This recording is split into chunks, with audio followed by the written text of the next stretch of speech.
Thank you for being here or beginning to understand that peace is not a reward. Peace is not an award. Peace is not something to be fought for. Peace is something you are operating out of. You are not doing things for peace. You are doing things from peace. You are not doing things for love. You are doing them out of love. Love, beauty, peace, truth. These are not rewards. They have never asked you to fight for them. They have never asked you to prove yourself to them.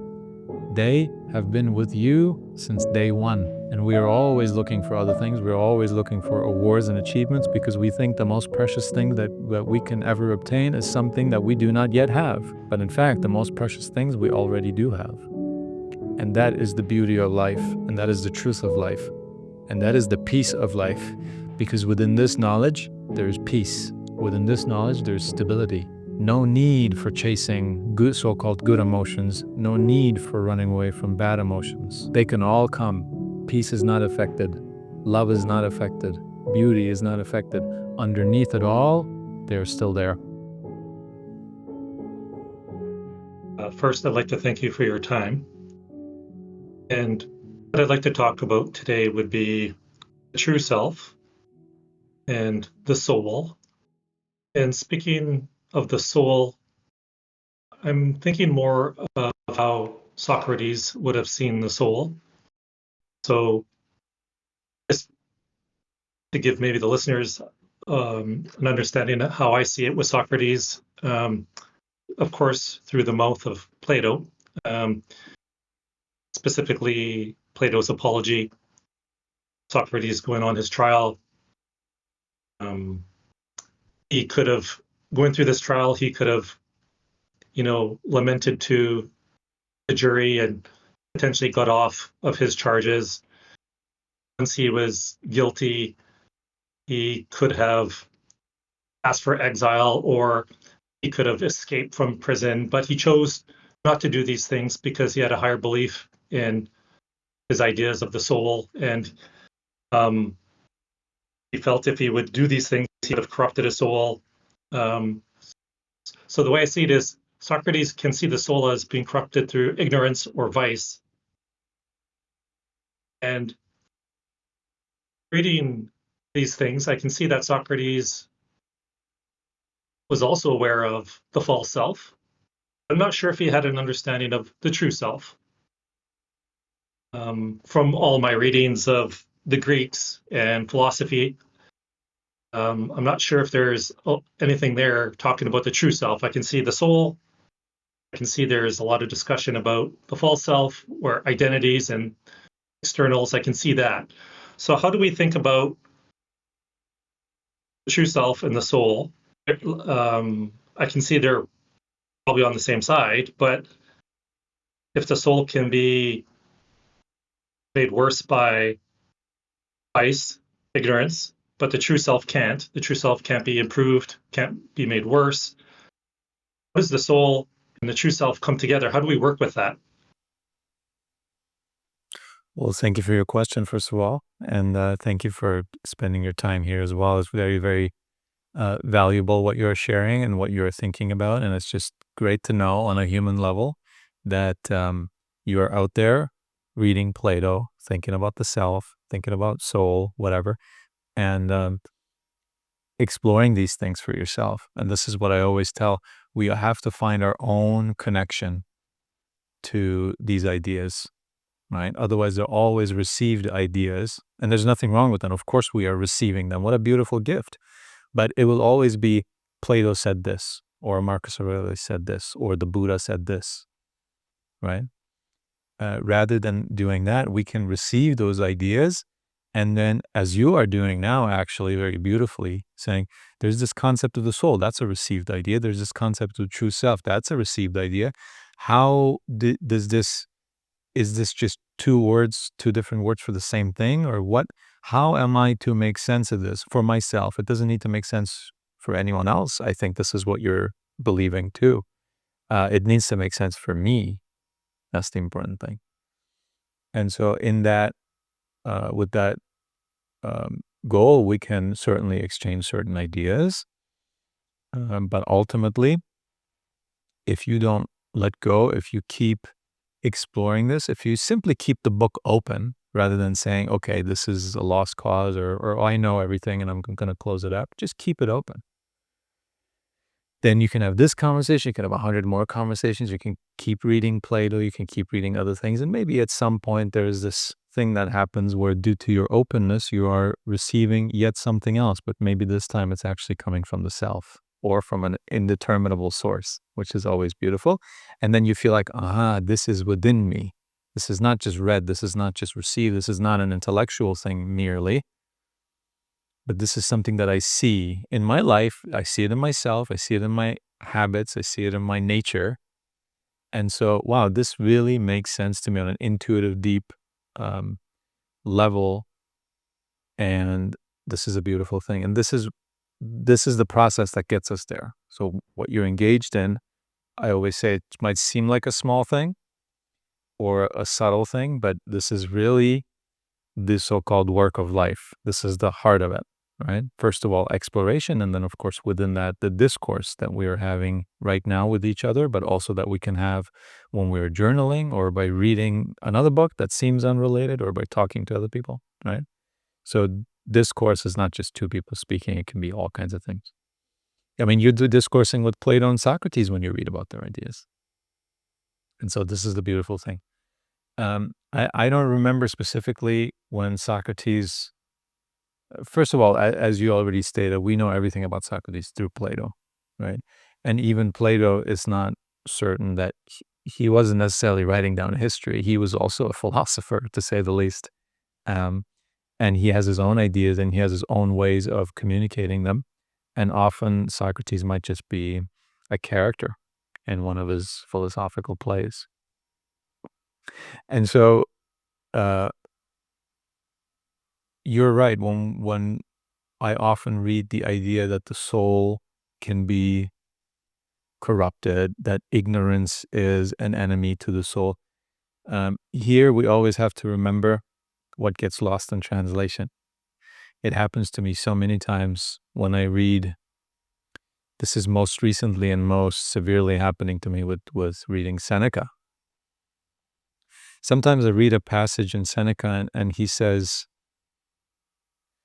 he talks about something about the mind, that the mind is above all else, that the mind is the one we should listen to, and that the mind needs to be served, et cetera, et cetera.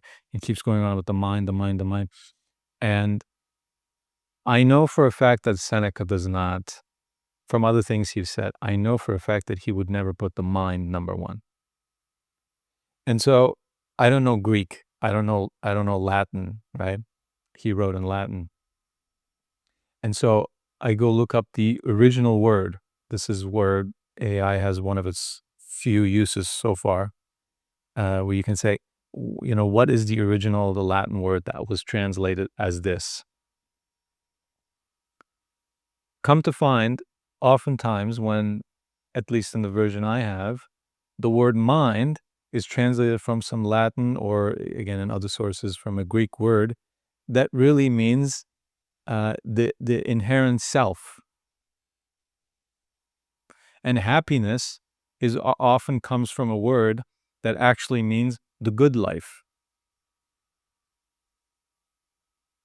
And the good life does not necessarily mean happiness. The good life means the proper life. The proper life is what?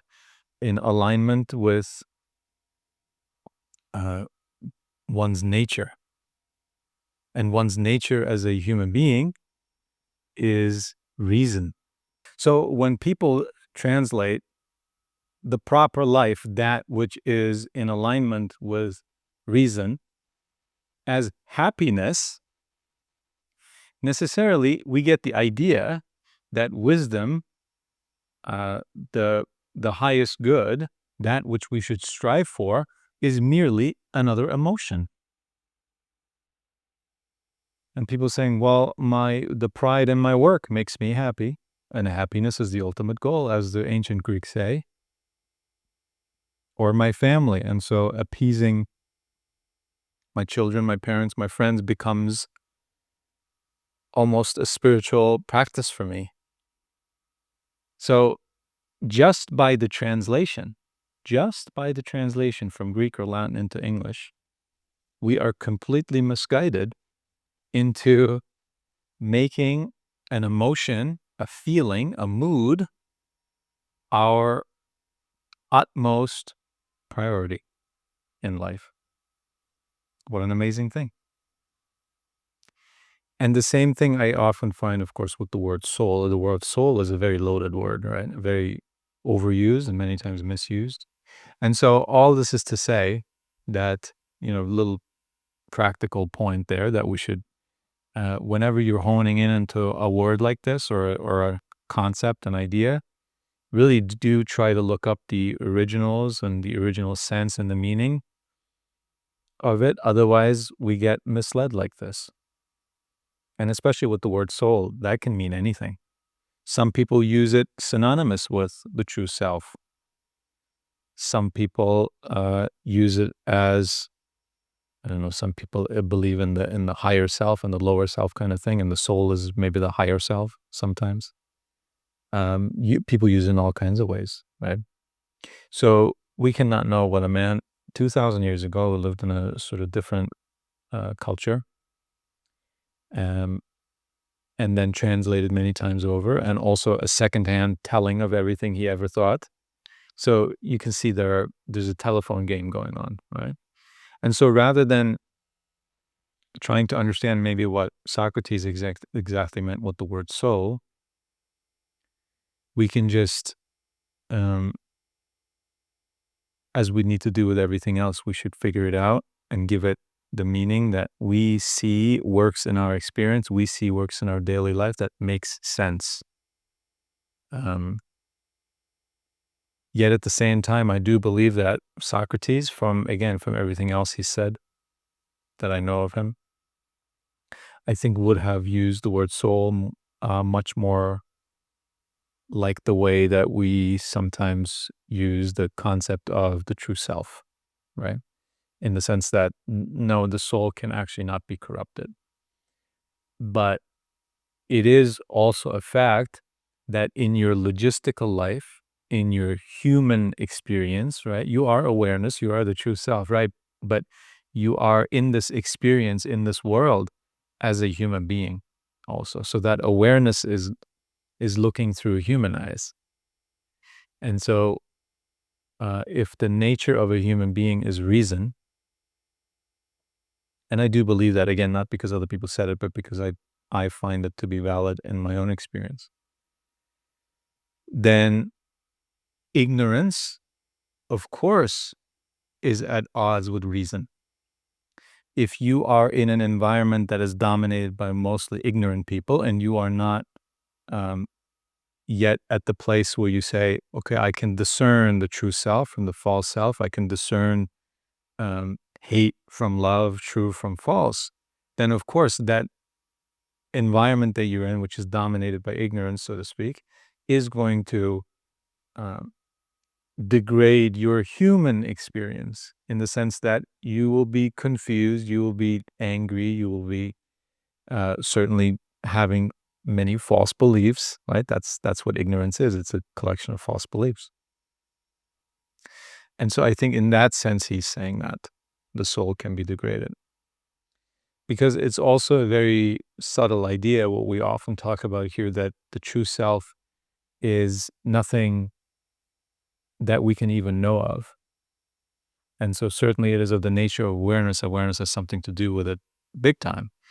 But this further separation that then ignorance cannot harm that one, that's a very subtle idea.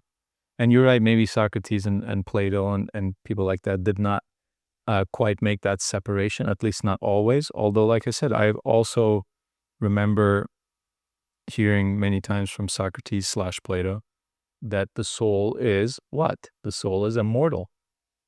So something that is immortal, how can that be damaged? Right? So clearly they hold these ideas often at the same time, and maybe there is a certain non-clarity to how Plato has written these things down. There's so many reasons for that, right?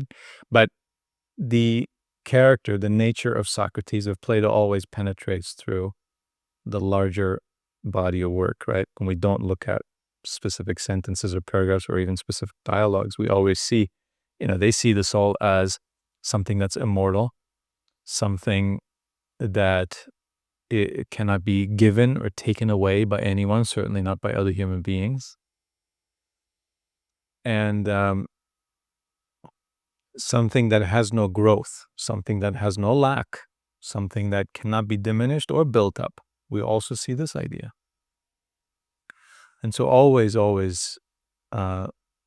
we have to return to our own experience, to our own understanding, without getting too intellectual about these things. And that's what I would say generally when we're reading these texts. Does that make sense? Yes, I appreciate your thoughts. It's made it clear.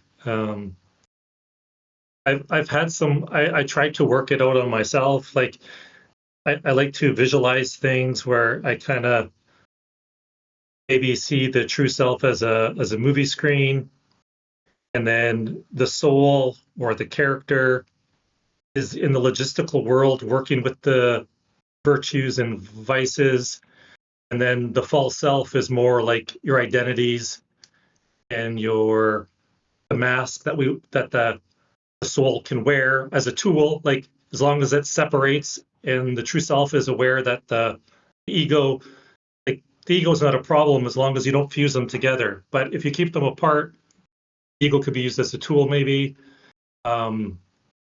Not sure how it all benefits the true self if the true self can't be benefited. But so sometimes I get stuck in, well, what are we doing in the logistical world if it's not going to improve the true self, I guess.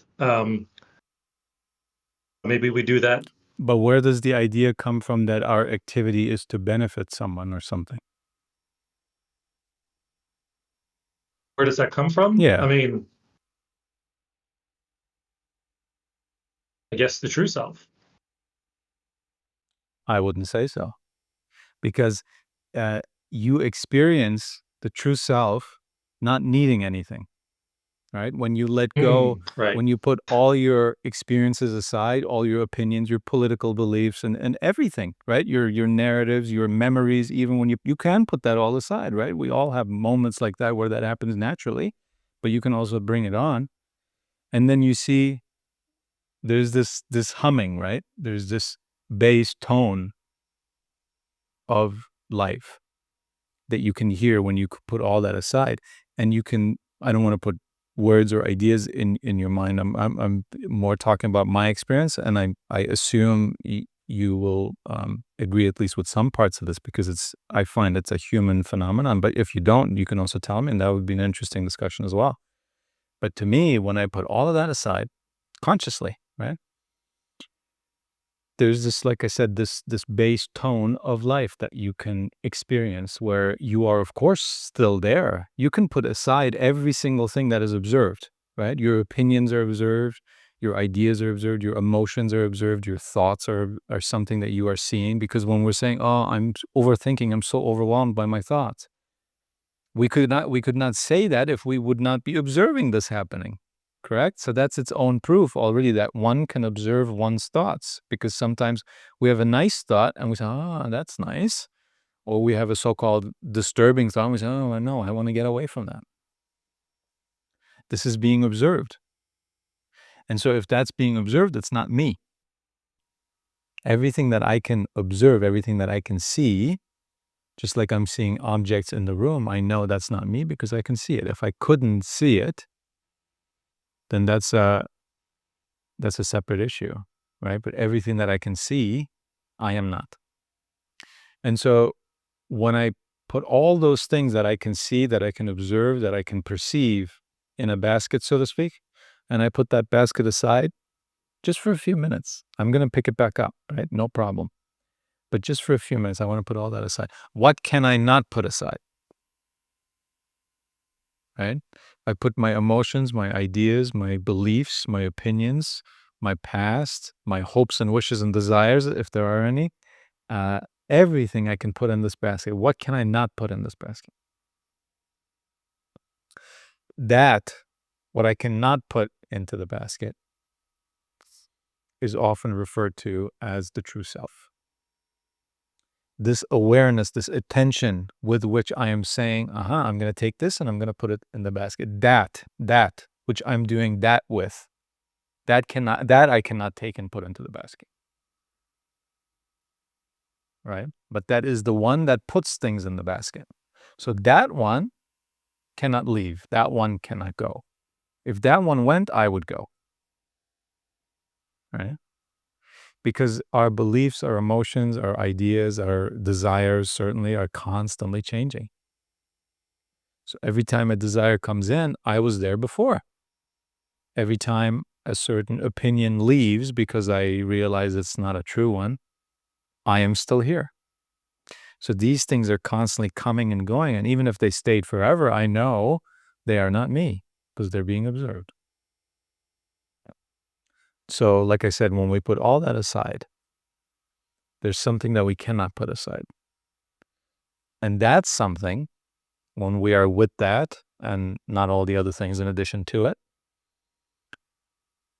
we tend to feel or tend to experience, again, this is not an emotion, we just tend to experience being a transparent eyeball, as our good friend Emerson says. Be a transparent eyeball, meaning an eyeball that sees everything, but does not see itself, and is itself not really any one particular thing. So that one, that transparent eyeball, has that ever asked you to accomplish something to make it better?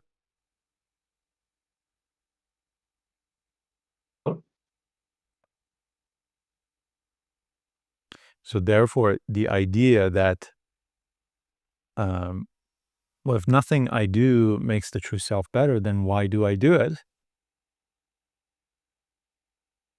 Immediately exposes a belief that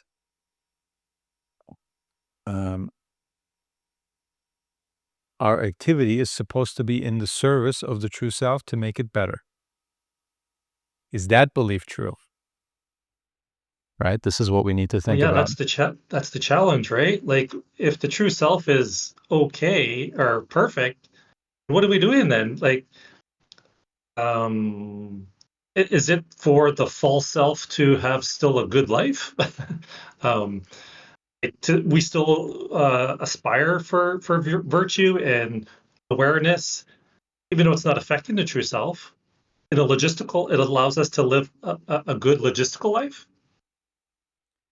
When you go to the park or when you are somewhere and where it's a beautiful, it's nature, and there is a piece of clean garbage, right? Nothing disgusting to touch, but something clean right next to a trash can, right next to it.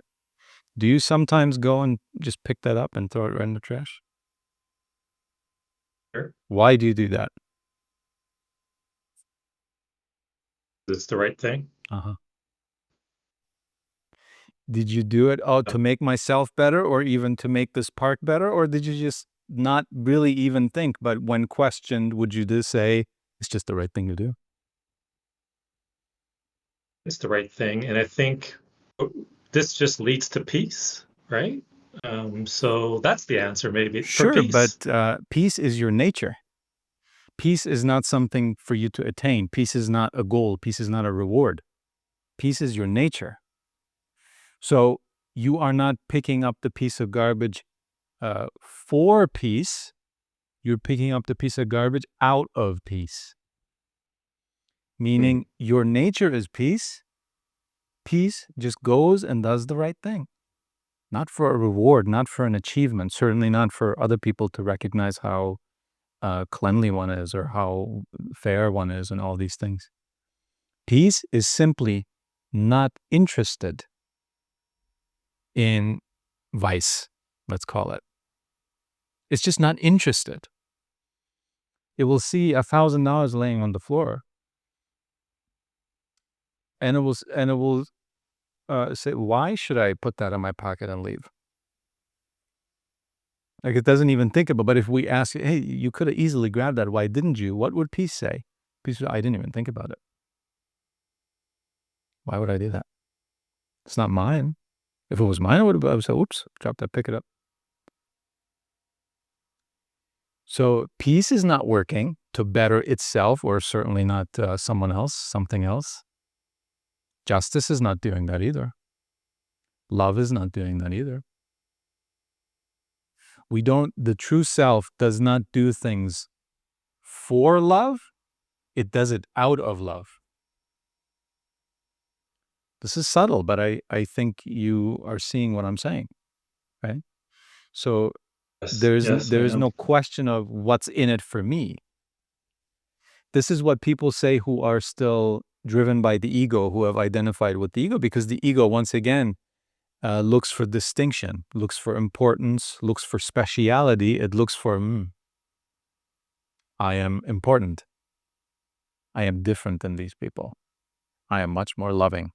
If that's the goal, right? Different personalities have different desires and different lacks, and the ego decides its actions or its wants from that. And so for me, it might be a point of pride to be a very loving, a very caring person. And so that's why I would put the piece of trash up. And ideally, someone would be watching me doing that, of course. That's when I would get my best thrill out of it, right?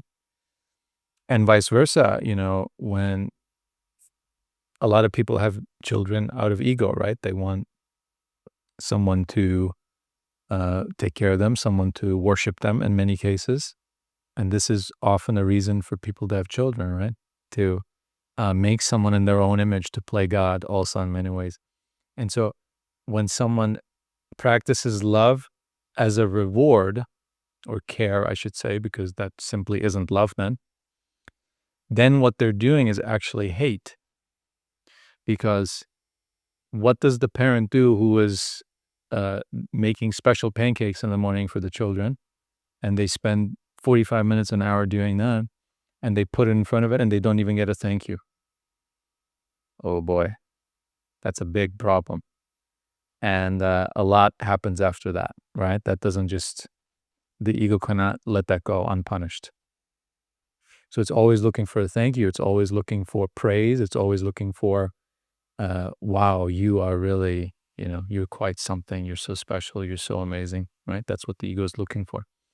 So if we're still practicing fake love with, what we think is love as a reward, as a prize, then we are still driven by false beliefs. We are still driven by the not you, by the false self. And I retract the word still, because someone can come generally to the understanding what the ego does and generally have let go of many, many false beliefs and have a genuinely beautiful, peaceful existence. And every now and then, in certain situations, in certain roles in life, that can still happen, that can still crop up. So I don't want to say still as if you don't do it for 8 months and then you do it again and it's like all your progress has been erased. That's not how it is, right? Every now and then it can still happen, and that's fine. That too is not an enemy. That too is not a threat to the true self. It's not a problem. But so when you say why do we do anything if the true self is perfect? That is a question that comes from this part of the mind that is looking for rewards, that is looking for distinction, for importance, for prizes. The prize of love is love. The prize of peace is peace. We do not do loving things in order to be loving. We do loving things out of a loving nature. If we know what love really is, right? But if we're just looking for a thrill, if we're just looking to get excited, and we're just looking for some distinction on a very personal, ego, human level, of course, because to the true self, there is no distinction. That's the whole point. There's a oneness to that. Then we will act like this. Then we will pick up the piece of trash, not because it's the right thing to do, but so that we can internally, at least, even if no one's watching, internally we can put a mark next to our virtue of cleanliness, for example. So if there's still that log keeping, that bookkeeping going on, that's something that the ego does, because the true self, once again, is not interested in it. What do I care if this is logged or not? What do I care if this is appreciated or not? If this is even seen or not? What does the true self care about that? The true self is interested in doing the right thing because it's the right thing. Oh, I'm going to do the right thing and I'm going to get a medal for it. That is not something that the true self says. That is not something that the true self is interested in. And vice versa. How are you so strong? How are you so disciplined? And you can abstain from greed, for example. The one abstaining, the one applying willpower to stay away from greed is still the one who is identified with false beliefs. The one who is saying, I must become virtuous. If I do not get away from the vices, I cannot be virtuous. If I cannot be virtuous, I am worthless. I am failed. I am a useless human being who doesn't even deserve what they have, etc. And that's okay. That's what leads us to this understanding, right? First, we know nothing but ignorance. We don't even see a second option. And then a second option is introduced to us in the form of virtue.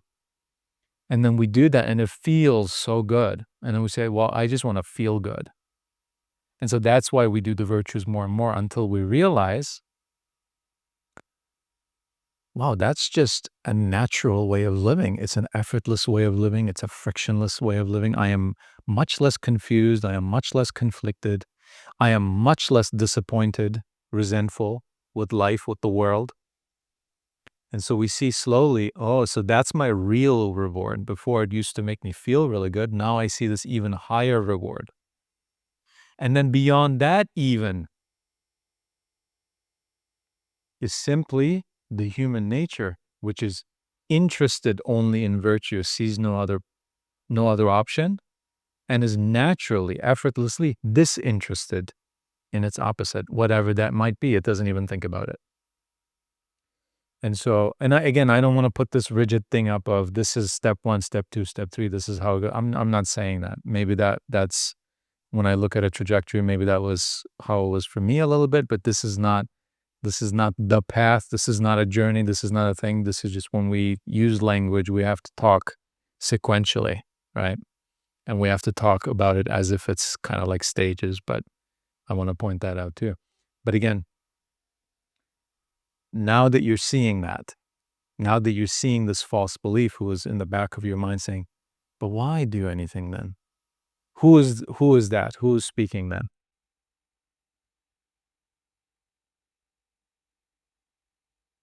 False self. And this is why Ego. I say, exactly, and this is why I say the human being is of the nature of reason, because every single time, it is so with me, it is so with all these people that I get to interact on a daily basis, and it is so with you right now, I believe, that when we are shown truth, we immediately lose interest in what was false. It's not a battle. It's not a fighting. Oh, now that I see that this voice that has been questioning every single thing I do in this wrong way, now I see the enemy. Now I'm going to go battle it and I'm going to go fight it and hopefully I will win. It might take months or years, but I will do my best. No, it's gone like that. At least the interest is gone. Maybe there's the habit still, but the habit is of the person. The habit is of the body. This is a physical thing we're talking about. So that's the point of habit. Habit, if you do it long enough, it becomes automatic. So now the intention has changed, but the habit does not, may be changing. And this is another narrative that the habit will take a long time to adjust. I'm not saying that either. Maybe that too will be instant. But if it isn't instant, then can't we see that that's just a habit that is still needs a different influence to change? And so it's not this battle. It's a recognition. It's a realization. And if the human being that was not of the nature of reason, you could tell a person, all kinds of reasonable things, and it would have no effect whatsoever. And you might say, there are so many people that I tell reasonable things to, and they don't seem to care. That's because they're not open to it. They're not open. They already think they know. They are not considering other things. They're not taking applications right now. If you apply to a place that is not taking applications right now, you cannot expect them to pick you. Right? But this does not disprove the fact that if somewhere is taking applications, then this will be considered. And it will also, the most competent applicant will be selected. Some people are just not taking applications. That does not mean that they're not of reason. As a nature, fundamentally, they might not even know this, right? So many people, everyone is the true self. There's no other option than to be the true self, whatever that is, right? But some people think they are their occupation, they are their career, they are how well they are doing emotionally right now. They think that's what defines them. They think that's their identity. And so how can we go and tell someone like this about these things? What we do is we say, look, aren't you a Christian? Yes, of course, I am a Christian. I've been brought up Christian. Well then, what does your religion say about deceiving people? Oh, you're not supposed to do that. Okay, so then why did you just do, oh, I'm so sorry, that's a vice. I'm never going to do that again. I promise. And so if we get them to not deceive other people for malicious, selfish reasons, if we can get them to do that through their religion, and then they realize by themselves, hopefully, that, oh, this is just a less complicated life. This is just beautiful like this. So, okay.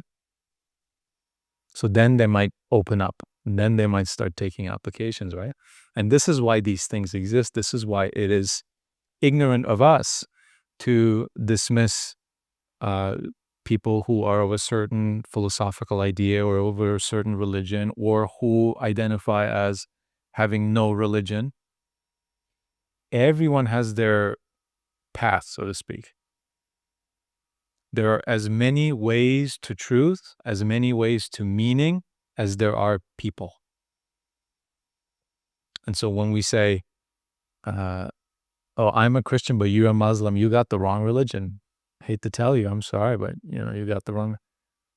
That is a very ignorant thing to say for obvious reasons. Because show me one reason why virtue somehow cannot exist in Islam, or how virtue cannot exist in an atheist. There is no reason for that. Vice versa. Just because we are Buddhists does not mean we're going to be virtuous people, or that we will understand what love is and what fairness is, and that love is not a prize but a disposition. That fairness is not an award but a simple attitude, a nature.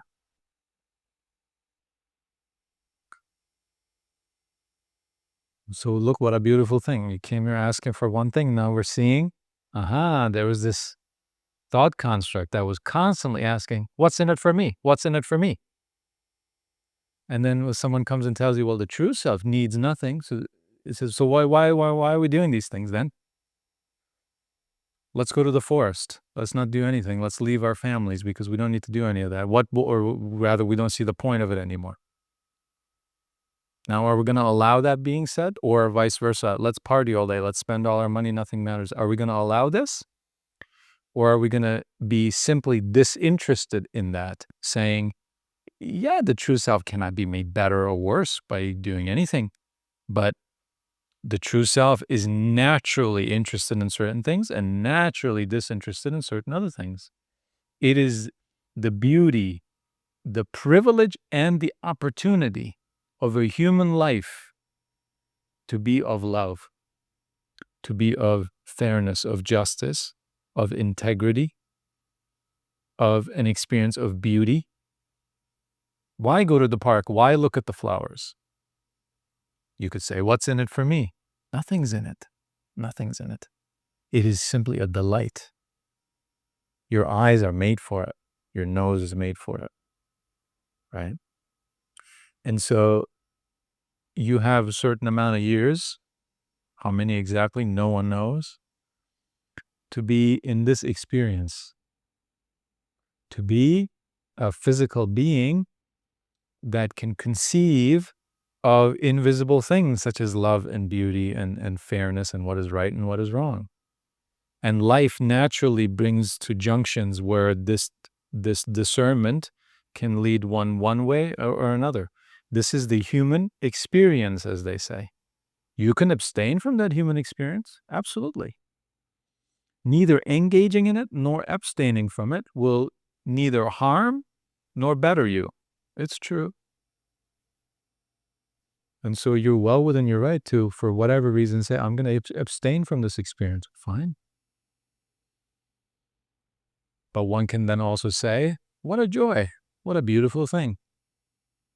However this universe works, however it came about this way, I am in this body, in this lifetime, in this way, and there are these certain things around me.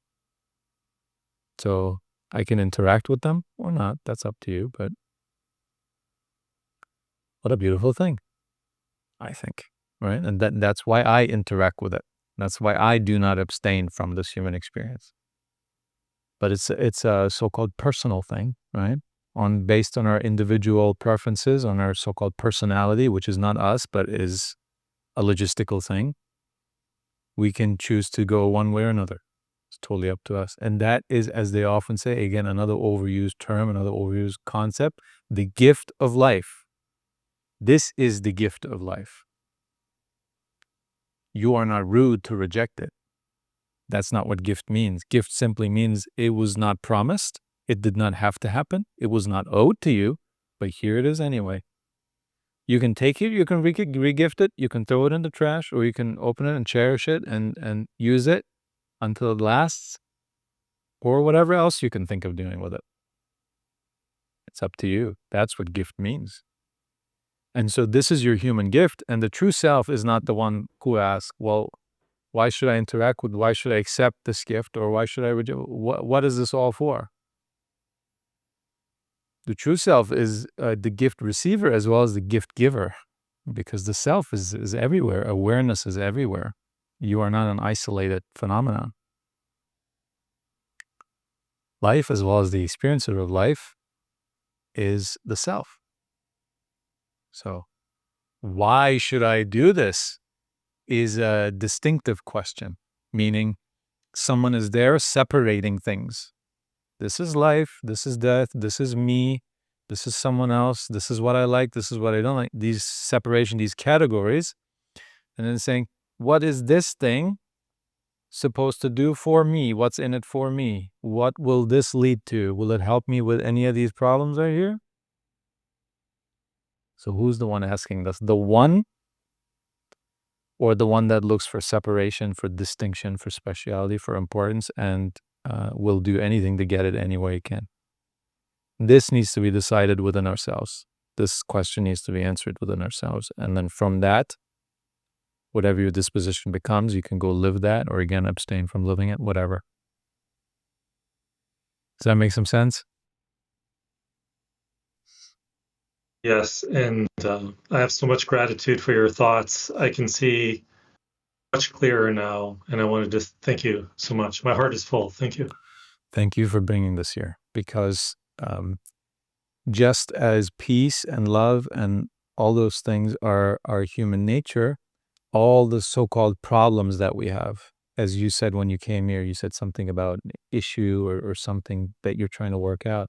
Whatever you're trying to work out, all of us are trying to work out. It's all the same, right? And so when you bring that here, we're all seeing, wow, I think the same way. I can't believe this. I haven't seen this till now. So whatever you're seeing, we're seeing. Whatever we're seeing, you're seeing. And so this is what kinship is for. This is exactly what it is for. You brought this here. You made it possible for us together to unfold this and for us all to benefit in our logistical experience, at least. Again, the true self is what it is. That did not change.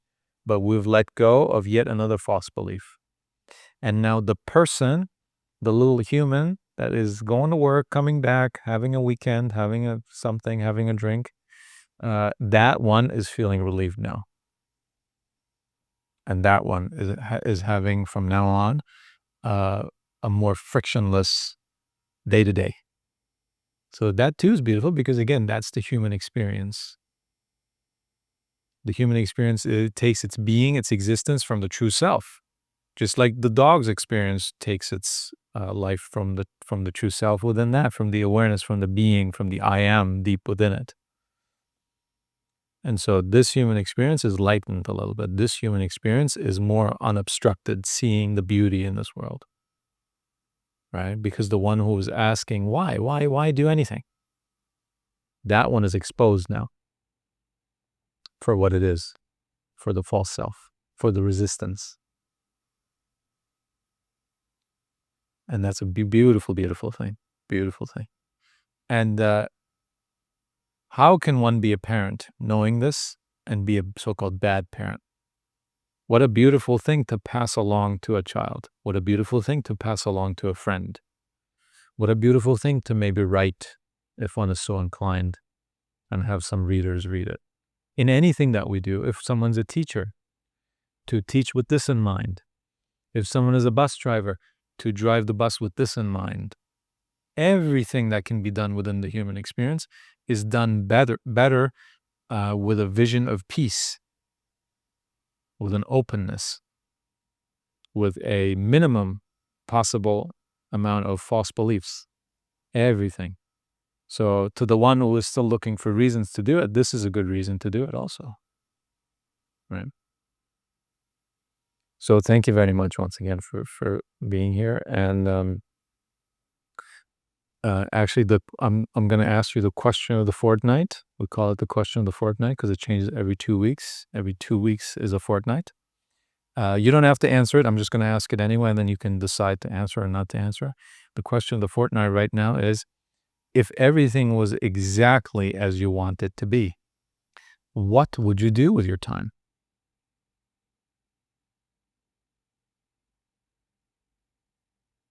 I didn't. I heard it, your question of the fortnight in your last podcast, but unfortunately, I haven't given it enough thought. So I won't answer, and I'll give other people some opportunity to talk today. And I wanted to thank you so much. Okay, well, thank you for that. Although I do find what we've already spoken about very relevant to this, because there's this voice in the mind that says, okay, so everything, let's assume everything is exactly how I want it to be. That one would still ask, well, why is it? And why should I do anything now? And actually, it was kind of good when I had some things to work on. I wish it was like this again. So that one is, again, would not be happy with that, in my opinion. And I think we can see that. And it would always be asking for what's next, what's next, what's next. So this question too is to expose exactly that one which we already talked about with you today, that resistance that is always asking, oh, what's in it for me? Why should I do this? That is trying to find motivation in awards and prizes and recognition and distinction and importance and speciality. That one is being exposed more and more as time goes on. And that's a very beautiful thing. So thank you very much for everything. Thank you for being here. I'm going to move you back to the audience for now with great gratitude. As I said, fantastic, almost pinpoint, I would say, to say, why do anything? That's a very, very important question. And as you can see, and as we all can see, this comes out of exploration. Without the exploration that we do in ourselves, for ourselves, with ourselves, so to speak, meaning without anyone else asking us to do it, that's how these things are discovered. And what we're discovering is confusion. Oh, I have an issue. Oh, this doesn't make sense. This is fine. That's the first step. That's what needs to happen for the next step to occur. So why be afraid of confusion? Why be afraid of something not making sense? Why be afraid of fear? It always leads to truth. And I will invite our next speaker. It's nice to speak to you again. I have kind of a perhaps like a more experiential kind of sort of thing I'd like to bring and it's mostly about how I sort of engaged the ideas that we sort of talk about here, and how it kind of unintentionally led me to sort of re-examine why I do music as like a hobby, because I realized that I was actually kind of staking my entire existence on it, really. And I realize now that that's like, well, I exist anyway without that, and there's no kind of need. So I don't think the habit of kind of leaning into that is necessarily gone, but I sort of examined that, and it really kind of put a lot of things in a different perspective, and it took a lot of pressure off, I guess, as well. Like, because I've been going to like this is a bit more logistical, but I've been going to like open jam nights, which I wouldn't have been able to have do a year ago, because I was like really consumed by a lot of these limited self beliefs, false beliefs, and yeah, like you've sort of said previously, like I just kind of just one by one have been dropping them, and it doesn't really take much effort, I guess. It just sort of happens. But there is still like there is like this sort of voice in me sort of doubting all of this. But I'm like saying, well, okay, whatever. Doubt away. I'm just gonna keep going.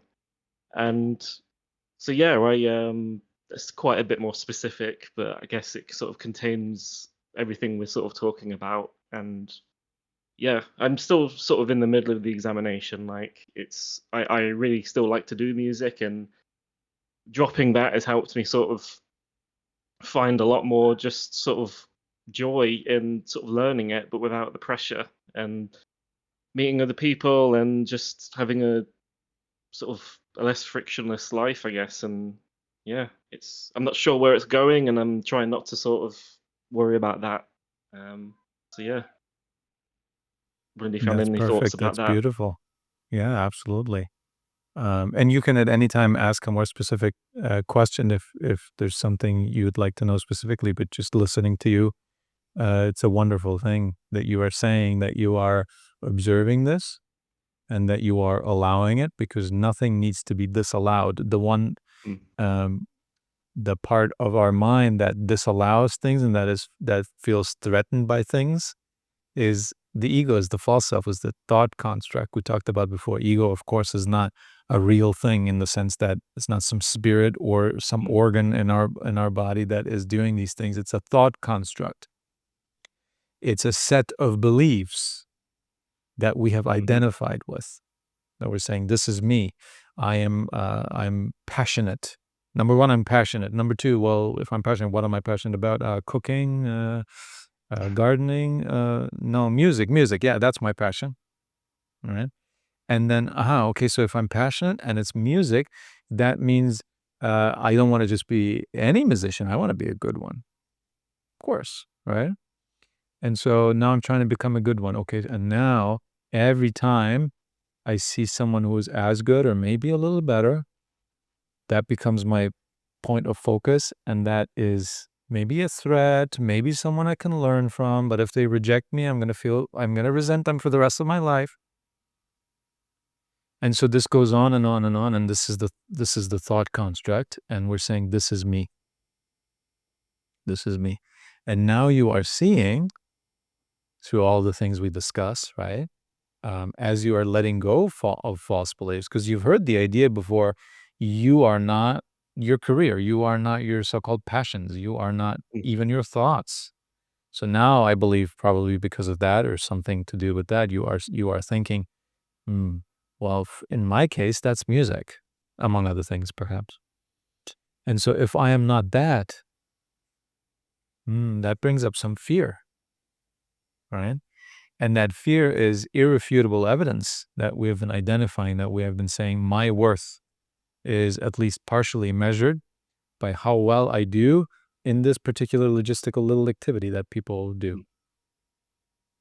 What a terrible thing we've put ourselves into, saying, I am this small thing, and everything that can hurt this fragile, small little thing is doing damage to my own self. This is what we do. This is what we do with playing an instrument. This is what we do with relationships. This is what we do with career. This is what we do with objects, our house, whatever. Yeah, I notice it in. Sorry to interrupt. I do notice it like in parallel with a lot of. This is just like one example. But yeah, like you say, it's all kind of the same thing, isn't it? It is. And it's just the individual, the so-called personality, that decides what particular thing I am attaching to in the same exact way. And so to realize that can be scary, of course, because it's a change. It's a big change. We operated under a certain set of rules and values and ideas, and now that's changing. Change is scary to the part that is threatened by change. But again, the self is not threatened by change. And so it's time to decide, or rather recognize, what you really are. Are you the musician who, if we smash their instrument, who is then not allowed to exist anymore? Or are you the one who decided in the first place that music, you might fancy music, right? And so it's as simple as that, really, when it comes down to it. And this is not to say, very important point, right, that we all recognize. This is not to say music is bad. This is not to say anything that you were doing with attachment, with due to identity, due to ego, itself was the wrong thing to do. What was wrong about it was your intention, right? Anything that we do with the wrong intention is a wrong thing to do. And anything that we do with the right intention, so long as it can be done with the right intention, is the right thing to do. Now, music is definitely something that can be done with the right intention. Of course. Some things cannot be done with the right intention, right? Stealing, killing, maybe. Things like that. Whatever you think is like inherently bad, even if you had a good intention, it could not be done with a good intention, right? And so, but music is not one of those things. We know that because music is not inherently something destructive, not inherently something that a form of escape. Everything can be used to escape. People use religion to escape the daily life or their troubles or their whatever, right? And so intention is everything. Everything. So if now that you're dropping these false beliefs and now you say, but you know what? I still enjoy music making as a human being. I know it's not me. I know it's the personality that likes it. I know it's not the true self that needs it. But it's an enjoyable experience. Not thrilling, right? I'm not using it to escape. I'm not using it to enhance my life, and otherwise I would be lacking something. No. This is a bonus. This is a beautiful thing. And I enjoy it. I do it. Hours pass. I'm fully aware. I'm not escaping, but hours pass because it's so natural to me, so effortless to me as a human. What a beautiful thing. So then, after all, even though we completely changed our intention and we've let go of every single reason why we used to do music, now there's still a reason to do it.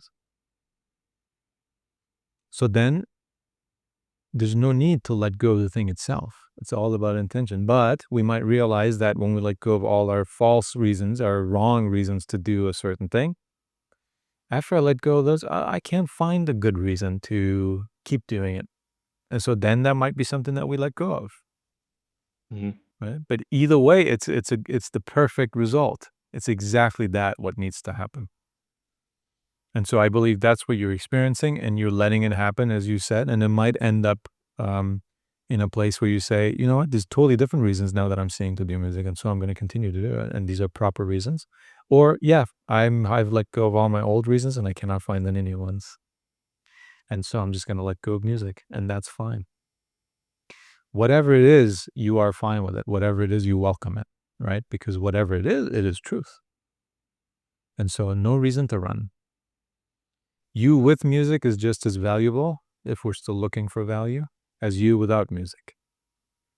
And so the particular activity that you are engaged in as a full, complete being really doesn't matter.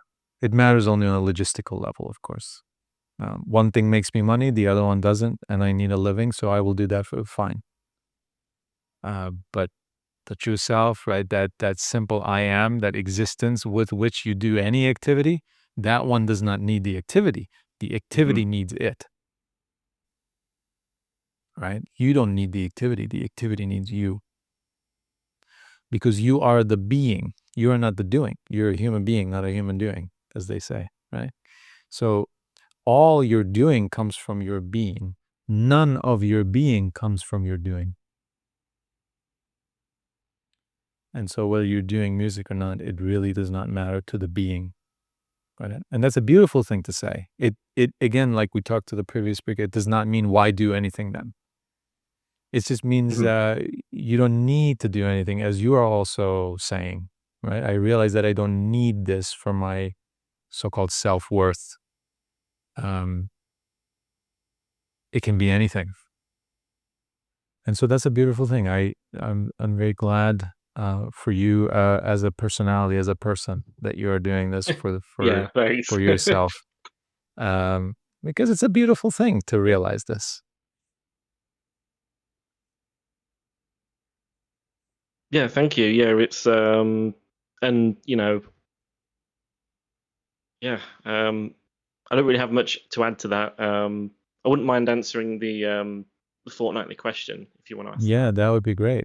So Yeah. the question of the fortnight is: if everything was exactly as you want it to be, what would you do with your time? Yeah, because I actually answered this via text, and my answer is pretty much the same. I pretty much kind of immediately saw the word want, and kind of for me, I sort of noticed that was like an ego thing, right? That's a want, and as we've sort of learned, is that the true self, whatever it is, it doesn't want anything. So if everything in this hypothetical, if I was in that mindset, if everything was how I wanted, I would probably still be consumed by wanting more, like a So I sort of answered it from that hypothetical, I guess. So you really believe that if everything was exactly as you wanted, meaning logistical, you figured out the music thing, you figured out everything, okay? What do you think you would do with your time? You really think you would just keep wanting things? No, if I had that mind, if I had the desire for to have things how I want necessarily, rather than just sort of accepting how things go, no matter good or Hmm. bad. Um, yeah, does that make sense? It does, no, absolutely. And this Yeah, is what happens when where language starts to fail us, when we yeah, have to, yeah, we only have the word I, but we mean two different things, because it can mean the false self or it can mean the so-called true self, right? Um, and you're right. The idea of wanting, of course, is never going to go away. Someone who wants something now, even if they get it, they're going to continue to want. This is what the question is. One of the things, I guess, that is trying to point out is, to the wanting mind, there will always be a wanting. There will never be satisfaction. That's the yeah. whole That point was of wanting, yeah, that was what I was sort of trying to get to. That's right? how I sort of But the interpreted it. question also then for you is, for you more specifically, now that you are aware of this wanting, what wanting really means, for you specifically, if everything was logistically as you prefer it to be, right? Because you're still a logistical Mm, also being. You take care of things. You're thinking about your mm. music and things like that. If all the things that are currently those logistical issues, things that need certain decisions or need to be waited out or whatever, but you have a preference, of course, you say, I would rather live in this place than this. I'd rather be doing this than this. If all of that was exactly perfect, what would you do with your time, you think? What would your day look like? Not certain activities, but um, what would you do with your time generally, you think? That's interesting. That is. Yeah, I would. Hmm, suppose. Yeah, not having to be concerned of anything logistical, I would be exploring more sort of ideas, I guess, and spending a lot more time probably reading and writing. Um, you know, trying to, well, not even trying to. I'd just be probably more at peace, I guess, or from peace, as you just said, doing things from peace. Yeah. So But does this is the question now. Does peace require you to have your affairs taken care of before no, you can have it? it does not. Yeah, interesting. This is the It's idea. quite a tough question, this is, isn't it? Well, it's a beautiful question in the sense that it always begs the question, however it is answered, what prevents you from doing that now? Yeah, Right? I So the see. idea is that we don't need to have everything exactly as we want it. Mm. Because, for example, as you mentioned, the text channel that we have here on Discord, where every question of the fortnight can be answered at any time. There are some people who said, "Oh, I would dance, I would do yoga, I would write more, and I would go on walks, and I would enjoy nature." What prevents you from doing that now? I understand maybe you want to be in nature 5 hours, and you only get to do it 15 minutes every day, but you're doing it. What is the difference to an aware, present person? Because it's the wanting mind that says, "Oh, you only have 15 minutes. Look at the watch. You can't really enjoy this. You can't really focus on." No, but an aware, present person, 15 minutes or 5 hours. What does it matter in terms of the experience? In terms of peace, an experience of nature in 15 minutes without thinking about that it is 15 minutes is just as valuable as an experience for 5 hours, because there is no time in awareness. Awareness does not keep time because awareness does not use memory to determine the value of something. It does not use progression. It does not use the idea of achieving or advancement or anything. These are all concepts. These are all thought concepts that we identify with. Awareness is welcoming what is, and it does not judge lesser or better. We can discern, once again, logistically, we can discern this is a healthier product than this. But that's not a judgment. There's no emotion attached to it. There's no resentment for the one and desire for the other. It's simply you say that's on the realm of logistics. But where is peace? Is peace in the realm of logistics? Or can I do anything logistical? Even that which I don't prefer to be doing, can I not still be at peace doing that? This is the question. So I'm glad you answered it that way, because that's what's inside of you. Essentially, at the very end, which I think is the case with all of us when we say, "Oh, I would be dancing more, I'd be doing this more, I'd meet friends more." Ultimately, it's about peace. They say, "Well, it's a peaceful activity. It's a beautiful thing to do. So that's why I want to do more of it." Essentially, that's what always is behind every answer of I'd be doing this activity or this activity. Behind it is peace. Hmm. And then the question is, what prevents you from having peace now when things are not at least exactly as you want them to be? We have this idea of peace, that peace needs to be a certain thing, that peace is an emotion, that peace is a feeling, a mood, a certain experience. Peace is not that. Or rather, peace is not only that. Peace can be a beautiful bicycle ride through nature. Peace can also be waiting at a malfunctioning stoplight. Okay. Peace can be bliss. It can be that.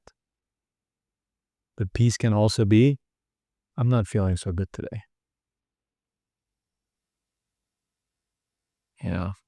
Rent is due. My friend just left town. I'm not going to see them for a year or two. And on top of that, my computer broke. But that's peace too. Why not? Why not? Why not underneath all of that, find what all of that is sitting on? What is this sitting on?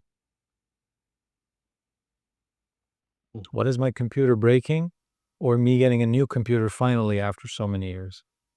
What is that sitting on? What is the ground of being? What is the bedrock of everything? Is it not peace? So I think this is what we must recognize, that we have this very specific idea of peace. And by the way, that very specific idea of peace was dreamed up by the one who has yet to achieve peace. So we are trusting a 9-year-old who has never put together a chair from IKEA to tell us about what it's going to be like.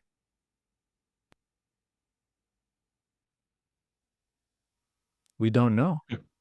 The one who's looking for peace, the one who's been meditating for 10 years, the one who's been reading self-help books, the one who's been journaling for years, looking for peace, trying to understand these things, how does that one know what peace will be like?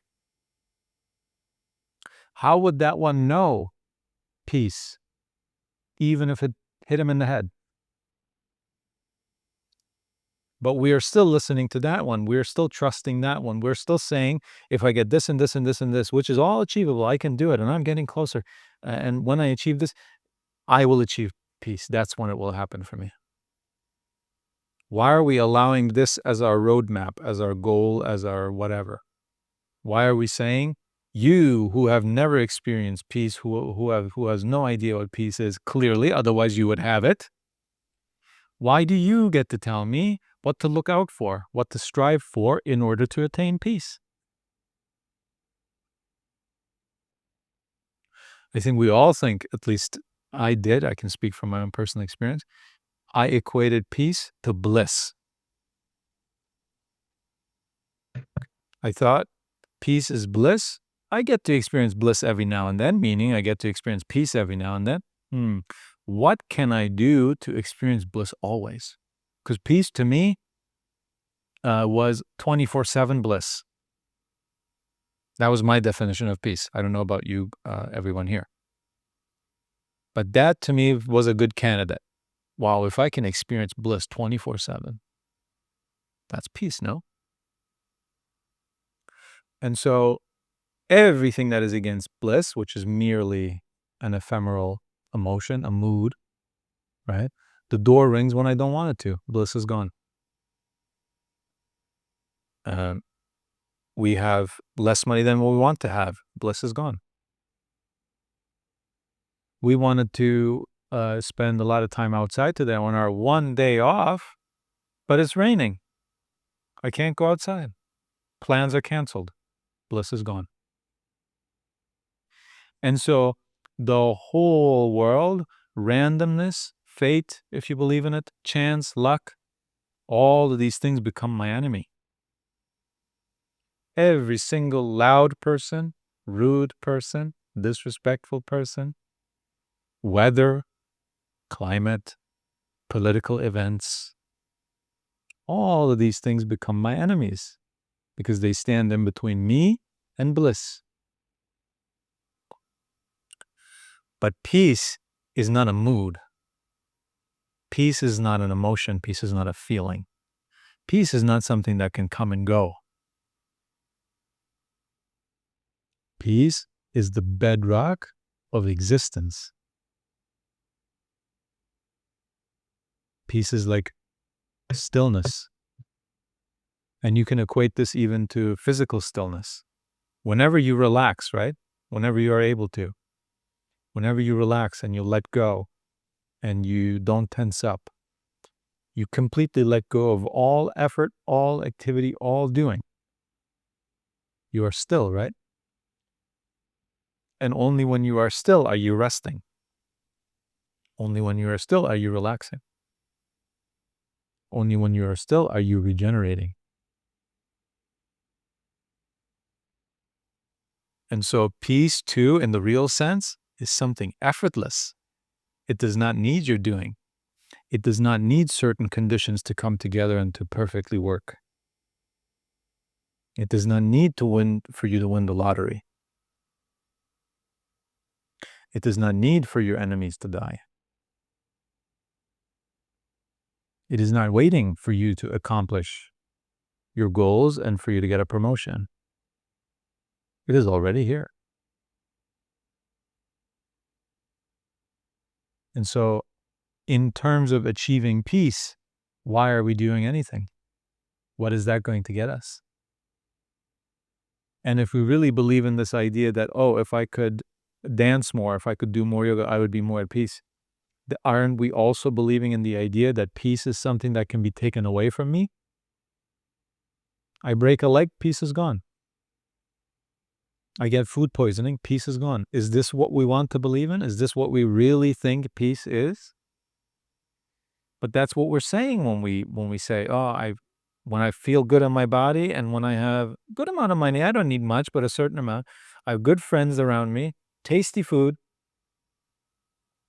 and a great schedule that I can look forward to, and a bunch of free time. If we are saying this, then we are looking to win the lottery in order to win peace. And we stand no chance in this. Peace will always be a coming and going thing. Peace will always be something we literally fight for. And you will always have enemies to your peace. And you will always be disturbed. And no one who is disturbed, no one who is angry, no one who is resentful, no one who is vengeful, no one who is jealous, no one who is disappointed, no one who is discontent is at peace.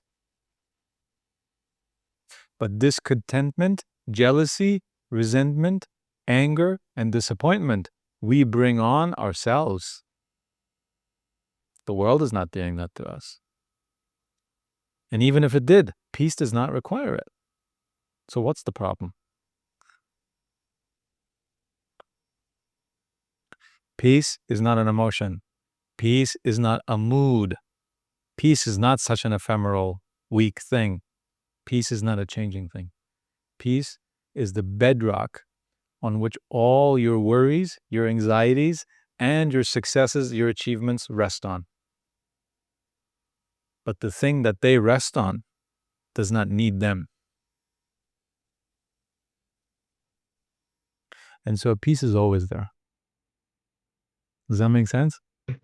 Yes, thank you very much. That articulates a lot of ideas that I've sort of been circling around for honestly quite a few years in disconnected sense, but you've kind of brought all that together. And yeah, thank you. That was very beautiful, and I agree with everything pretty much.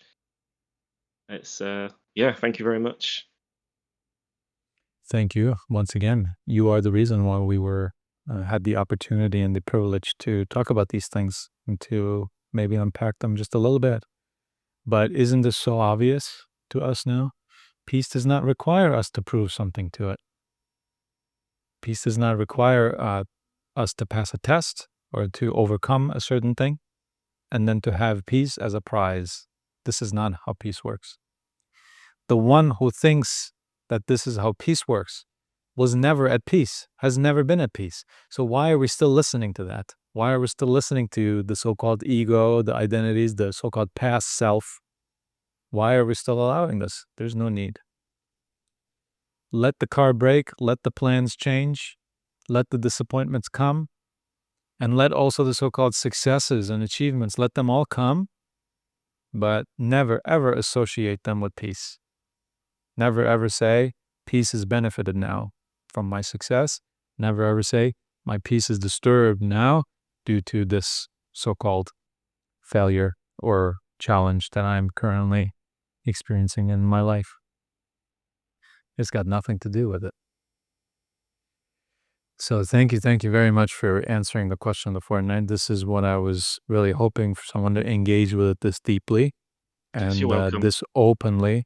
So thank you very much for that. I can only hope that, if all of us here engage with this question, a quarter of the depth that you clearly have engaged with it, then I think it will fulfill its intended purpose of making us let go of yet another false belief or two. And so this is a very beautiful thing. We're very grateful to you. Thank you so much. We are I think we benefited very much. The person of us, the one who was affected by false beliefs or by true beliefs, that one is very grateful to you. And I will move you back to the audience for now. Again, very, very grateful for what you shared and your openness. And thank you so much also just sharing your experience about music, because that too, once again, is something that we're all dealing with. And if we're all dealing with the same things, the so-called solutions are the same as well. And this is how we come to those solutions. And I will invite our next speaker. Hello, greetings. Hi. So I don't know if I have a concrete question, but I'm gonna ask, even though I don't know what it even means to ask. But That's okay. so if we posit that philosophy on like a surface level is just like rationalization, so it's our way to understand the world or refine like a model. And by doing that, we sort of reinforce beliefs and discover beliefs and ideas. But at the same time, I also feel like that's not the whole picture, because it's like it's very easy to just accept a rational idea. But I feel like it's something different to sort of have the true understanding. So there is like a leap from the rational to the truth. And so to be at peace with the truth, there's like I feel like it requires us to cross a bridge. Like you have to do some levels of integration, right? And you would probably entice to do like the work of life, do journaling, listen to your inner self, and find the truth within. But yeah, I was just curious to sort of hear your perspective on this metaphorical bridge.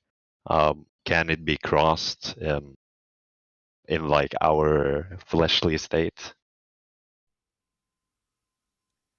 Well, first of all, thank you for your question. This is a bit on the intellectual side, but that's okay. We love intellectuals, okay, and that's all fine. And we can get intellectual every now and then. It's fun. It's not a wrong thing to do inherently. But I would also at the same time urge us to consider the fact that you are not apart from truth, right? Often we like to, and this is not just us intellectuals doing this. Religious people do this as well. Everyone does this, where we see a difference, a separation between so-called truth, God, reality, what else? Peace, even love, beauty. There's that, and there's us. Because we're such important people. We're separate, right? We're important beings. We are the observers of the universe. There's us, and then there's the universe, and we're looking at it. But where are we looking from? Right? Are we looking from the outside? So are we looking to truth from another place? Are we looking from falsity? Or are we looking from truth number two? Where are we looking from? Right? When we're looking at truth, we're looking from truth also. Because you are not separate. Look, I haven't said at all what truth is, because I don't know what truth is. I cannot say this is truth. I cannot build you something like that. But simply by recognizing the fact that whatever truth is, I must be part of it. I do not stand apart from reality, from truth, from existence, from being, whatever you want to call these things. And so you're right. Of course, oftentimes there's an objective, simple, even truth, and we're just ignorant of it. And sometimes we guess it and we get it half right, half wrong, whatever it may be. You're absolutely right. But simply recognizing that we are also part of that which we are not understanding, or which we are perfectly understanding, that is actually a huge component of truth, I would argue. Right? And so I think it is also in your nature. You can judge or discern truth from what is natural to you also. That is how I think of peace, for example. I say peace is a human being's nature. It is your birthright. It is not something you need to go achieve. It is something you already have, because it is so natural to a human being to be at peace, to be still. I know when we are identified with false beliefs and we really truly believe them, we feel like peace is a battle. We feel like to become still, to be rid of thoughts, of emotions, is a big battle, and so sometimes we achieve peace, but that's only because we have identified with it. The natural human being, so to speak, the one who has let go of attachments, that one naturally sits on peace and realizes that every time they were disturbed, they would, with their own effort, with their own inertia, with their own energy, they would get off of peace and go do something else. This is what happens every time when we are disturbed. Something happens. We don't have to necessarily react to it, at least not in the way that we do, but we choose to, and we think that that's the direct connection between the thing that happened and our reaction naturally automatically follows. It does not, we realize. With so many things in our lives, I'm not saying with everything, but when someone comes to us and says, I'm having a lot of relationship troubles, you need to help me with this. Then we know to say, wait a minute, why am I responsible for doing that? Why do I automatically need to spend my time like that just because you wanted to? So there we realize this, but when a thought comes in and says, in 8 years, if this happens, what are you going to do about this? Then for some reason we say, oh no, let me think, maybe this, maybe that, and we're consumed by it. We never think to say, well, I'll see what to do when I get there, if that even happens. So many people don't know that this is an option. But then we learn that it is an option, and so we stop doing that. But now, have we figured out the truth? Or are we just recognizing something that has always been the case?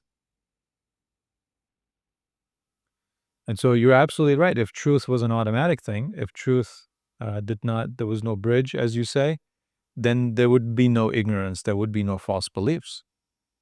If everyone could just 100% know the truth and there was a specific system, method to do it, then we would all be doing that. Yeah. But it's sort of like knowing what the true self is. We say you can know yourself by knowing what or who you are not. You cannot know who you are, perhaps, but you can know who you are not. Are you your obligations? Are you your past? Are you the opinions that other people have about you? Are you those things? We say, no, I am not those things. What I am, I do not know. But I know that I'm not these things that I used to think I am. So with truth in general, I think it works like this, where we can say, what is not truth? Right? And then we only need to watch our experience, what is natural to us. Right? Someone might say, peace is something you have to fight for. Peace is something you need to achieve. Peace is not easy to get.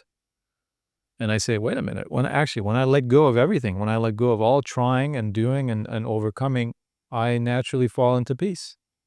So I know that that's not true about peace. What is true about, I'm not sure.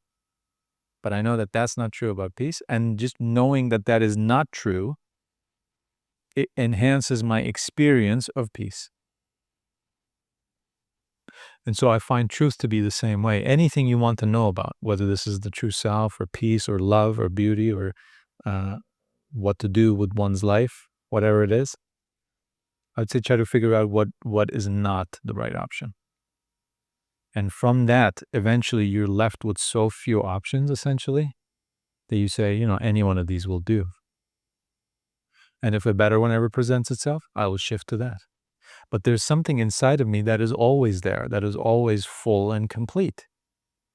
If I can find peace now, even though everything is not perfect at all, then what can happen that will make me lose this peace if already I am finding it in an imperfect situation?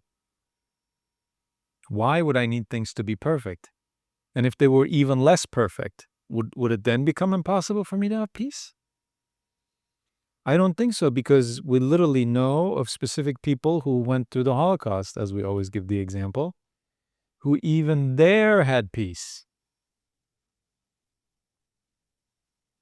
And so what can happen to me that inherently, impossibly, that I could never have peace automatically? This happens and peace is gone. What can I say that this is? And so why do I need to know what peace is if I know that this is not how it works? Right? That peace is not something, reward and award, something to be achieved, that it cannot be taken away from me. If I know this, what else do I need to know about peace? What peace really is, I still do not know. But I know that it does not have the trait of ephemerality. It is not fragile. It is not something another human being can deny me or award me with. So by knowing what it is not, I know so much about what it is. So you would say And that so, everyone yeah. is always at peace, but we're merely just like distracted by, the ego bringing on fear or other feelings? Yeah, because once we realize that if peace is not an emotion, how can fear ruin it? Right? Because when we are blissful, as I said before, or we're joyous, we're ecstatic. Oh, this is I'm having such a good time. I'm so happy. Fear comes in. Yes, happiness needs to go. Bliss goes, joy goes, because fear is there. But is peace another emotion like joy and bliss, or is peace something else? If it is something else, why are we afraid that fear will kill it? This is what I'm saying. So we need to make sure when we say peace, what do we mean? If someone, as I used to do, calls peace, calls an emotion, bliss, the absence of fear, peace, then yeah, peace is something that can be destroyed. Peace is something that can be taken from you at any point. Anyone with a mouth can insult you and take your peace away then. But is truth that this is peace? Or is it more true, at least, that this is not peace, that peace is something else?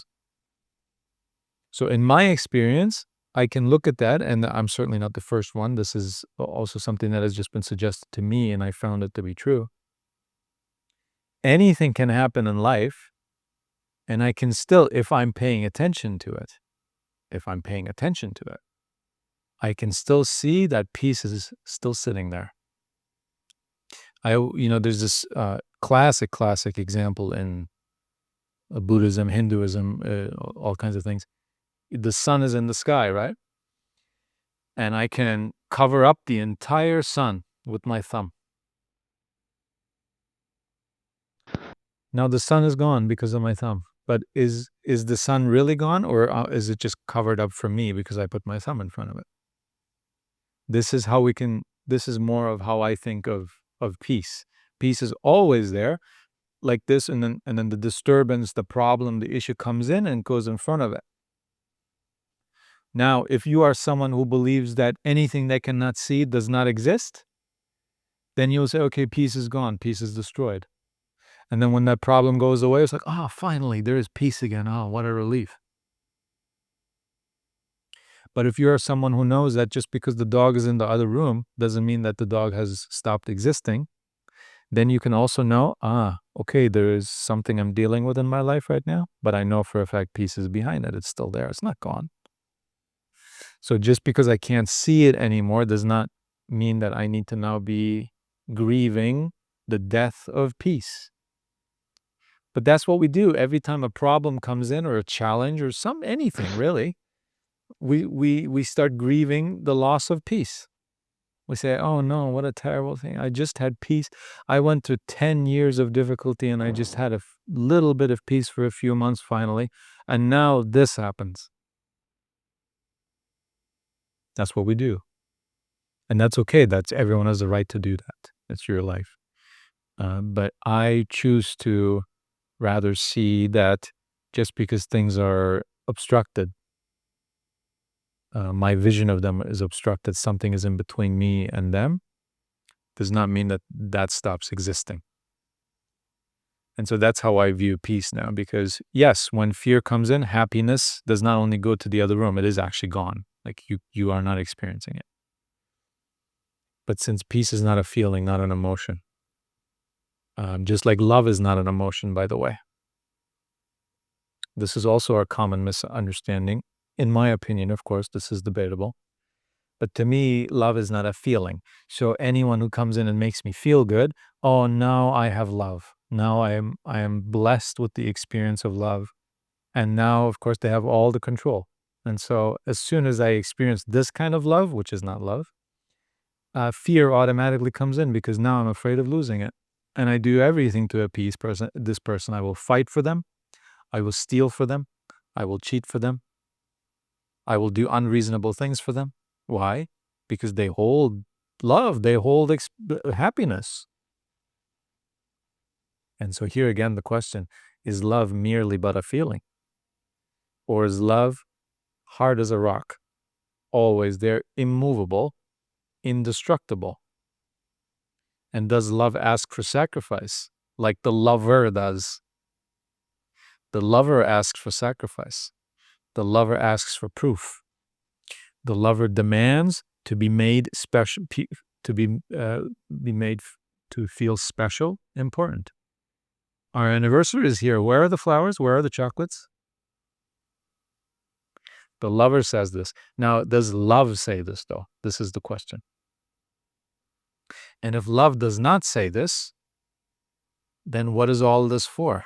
This proving, this fighting, this sacrificing, this achieving, right? Because we fight for love to attain it, and then we fight to maintain it. But if love never asks you to fight, if love never asks you to sacrifice and to make an altar for it and to worship it, then what is all this for? So to me, truth is like this, peace is like this, love is like this, beauty is like this, justice is like this. Justice does not ask you to fight. Justice does not ask you to go win in court to appease it. You should hold people accountable. You should take them to court. And ideally, yes, they should be logistically, physically punished for what they are doing. Not punished, rather, but to be prohibited from doing it again. That's really what the justice system is for, ideally. Yes, that should ideally happen. But is justice harmed if the judge rules wrongly? Is justice itself harmed? I believe it is not. I believe that we in the courts and the justice system look at justice and we do our best to be in alignment with it. But corruption comes in, laziness comes in, ambition comes in, and certain things are sacrificed for certain gains. That's just human nature. That too is human nature. It happens, right? And that shouldn't happen. And we should do, if we're in the position to do anything about this, we absolutely should. It is our human nature also at the same time that we'll then go and do something about it. But is justice harmed? Are we killing justice with our corruption? Or are we simply killing our own justice system? The efficiency of that, the trust we have in that, is that what we're eroding every time we do that? We need to see which is which. Right? And we could go on like this, but to me, truth is just like this as well, right? Yes, we cannot perhaps ever know what the truth is, just like we can never know what the true self is. We can never know what God is, if you believe in that idea. But we can know what these things are not. Right? Is God asking me to go kill someone? Is God asking me to slay 40 cows and to bring him their meat? Is this something that God asked me? If not, then I will stop doing this. I still don't know what God is, but I know that it does not ask me to do that. And so I will stop doing that. One thing at a time. oh, but I can never know what God is, so I will stop living in accordance with what I know is natural to me. I will stop looking for peace and love and beauty. I will give up hope on all of these things. I will not believe it. This is thinking. This is intellectual. This is mind racing, right? It's not necessary. Intellectualism is very powerful. The mind is very powerful. It's a beautiful thing. It's an amazing tool. But when we give it full reign and we say, you do whatever, you are my guide, I will do whatever you want, that's when we get into complications at some point, right? So there is a point where we need to say, look, mind, this we cannot know. What the self is, to make a list of the self's attributes and say, this is what the self is and nothing else. Look, we can never say that, okay? So let's apply, or so let's shift our attention to see what it is not. Do I really need to go spend 5 hours a day chasing this thing in order to find myself? Do I need to do that? Mind, can you help me with this?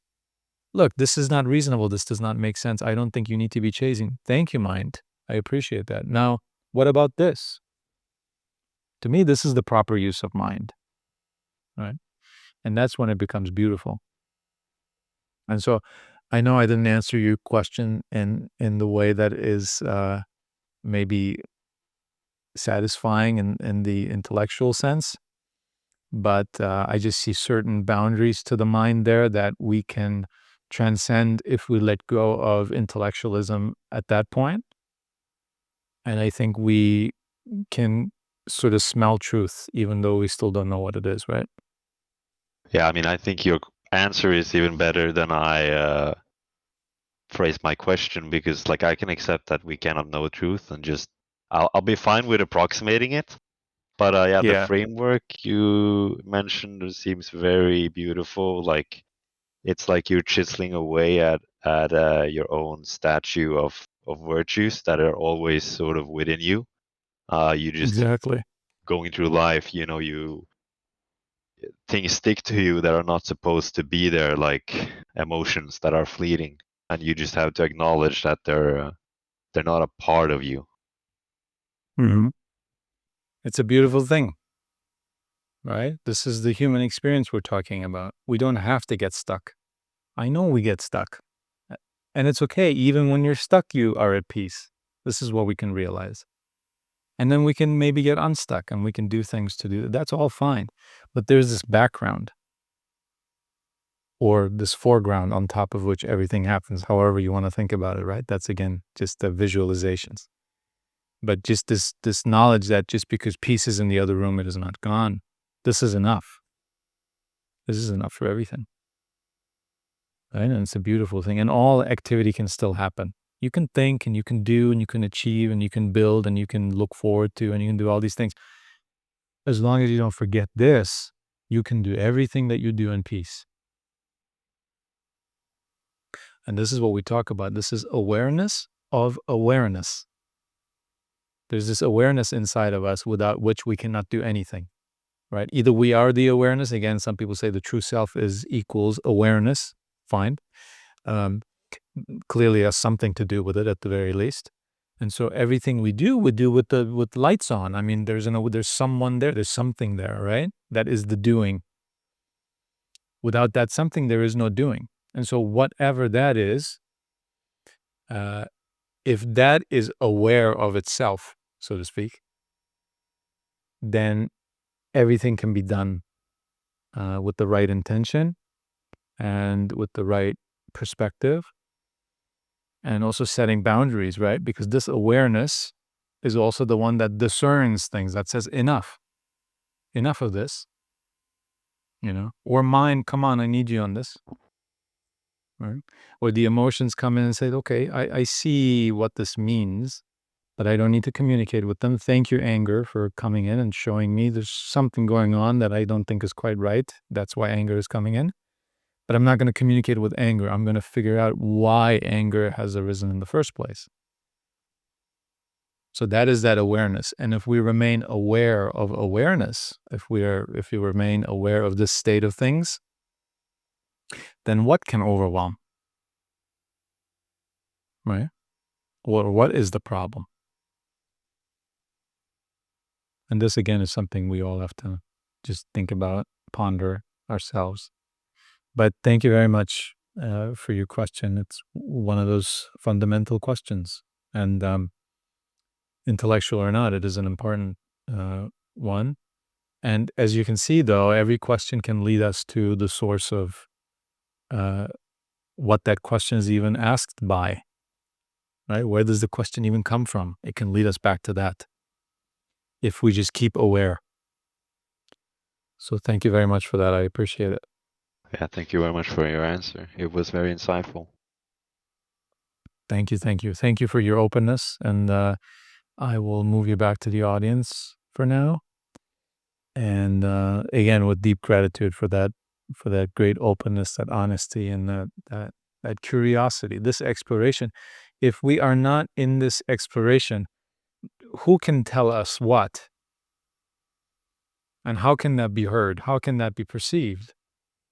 This is what we were saying earlier. We can go up to an ignorant person, and I say ignorant without any judgment. I'm just saying that's how we are all ignorant of something, right?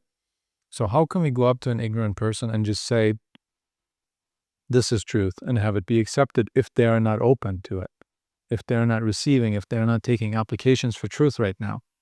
What can make them see? Nothing. And so to explore is to say, I am open, I am ready, I'm welcoming whatever it is. I don't know, otherwise I wouldn't have to explore, right? I don't know what it is. I don't know what's coming. I don't know what's going to happen, but I'm open. This person, when they see truth, they will be able to accept it. They will be able to see it. So this is what I'm saying. We do not need to be smart. We do not need to have degrees in this. In fact, there is no degree in this. All we need to do is remain open. If you're open, you're always ready for one belief to be replaced by another. And so I appreciate that. And I will invite our next speaker. The next speaker has asked to remain anonymous, but their question is about thrill seeking. They're asking why they still seem to prefer thrill seeking over reality, and why this thrill seeking still has so much control over them. What a beautiful thing already it is to see. If this is your experience, I'm not trying to say that this is how you should think about it, but from what you're saying, I am hearing that even though I am thrill seeking, I know that this is not peaceful. I know that this is a conflicted way of living. I know this is a roller coaster way of living, right? Because a thrill is what? Is the high point of a roller coaster. And for every up, there's a down. And so if we realize I'm always chasing an up, and I know for a fact that every up comes with a down, then what's the point? What's the point of living like this? Why not live like this? Right? And thrill seeking is an emotional thing, obviously. We feel bad, so we want to do something to feel good. And so we're constantly chasing that which makes us feel good, but it is no different than an addiction to anything else. The person who is addicted to, I don't know, alcohol, whatever it is, they wake up and they didn't drink anything for 6-8 hours because they were sleeping. They feel bad. They're shaking and they're restless and they're sweating and I don't know what's happening. And they naturally want to feel better. And so they drink a lot of alcohol, and then the shaking stops and the sweating stops and the trembling stops and the anxiety also of, chemicals in the brain, whatever. All that calms down a bit. And so they say, this is my medicine. This is my potion. But eventually, either they will die from this practice, or they will realize it is actually the high that is bringing me the low. I am addicted to the high, and the addiction entails the low. And so as long as I administer the substance, I will always shake. I will always tremble. And so the solution is not to drink more and not to drink less, but to drink not at all.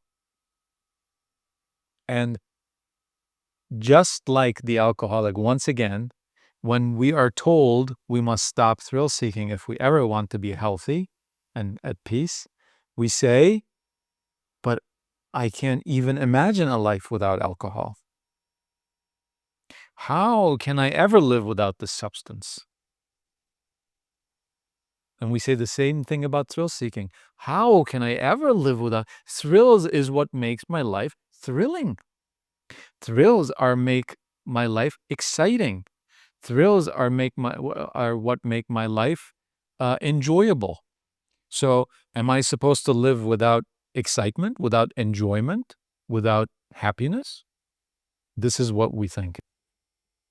And it's the same, again, the substance abuser who says, but this brings me joy. Without this, I feel miserable. So am I supposed to live in this miserable state for the rest of my life? That how I feel when I wake up, shaking, trembling, and not nauseous? Is this how I'm supposed to live? I would rather drink and die from that than to live like this. But we tell the alcoholic, no, this is because you're administering the substance that you feel this way. If you didn't administer the substance, yes, you will feel worse. Yes, you will feel worse for several days, perhaps weeks, perhaps months. But eventually, when you are off of the substance, you will have a quality of life that not only matches, but far exceeds your quality of life that you had when you were drinking. It's so parallel, it's amazing. And it's the same with the thrill seeker. Yes, the thrills will be gone. Yes, your highs will be gone. Yes, that excitement, that so-called what you think is joy, and when I say you, I mean all of us, what we think as joy, yes, that will be gone, but we will realize that what we call joy was never joyous. That what we called peace was never peace. And now that the substance is gone, the receptors are finally able to receive peace, true joy, true contentment for the very first time. But something needs to give, something needs to make place. Right now, your peace receptors, and again, when I say you, I mean everyone, this is human nature. Your peace receptors are blocked by thrills. The thrill comes into the receptor and you think, relief. And that wears away, and then the receptor is open again, and you say, oh no, emptiness. I feel emptiness, as if emptiness is a bad thing, by the way. This is another thing we realize when we get off the thrill seeking.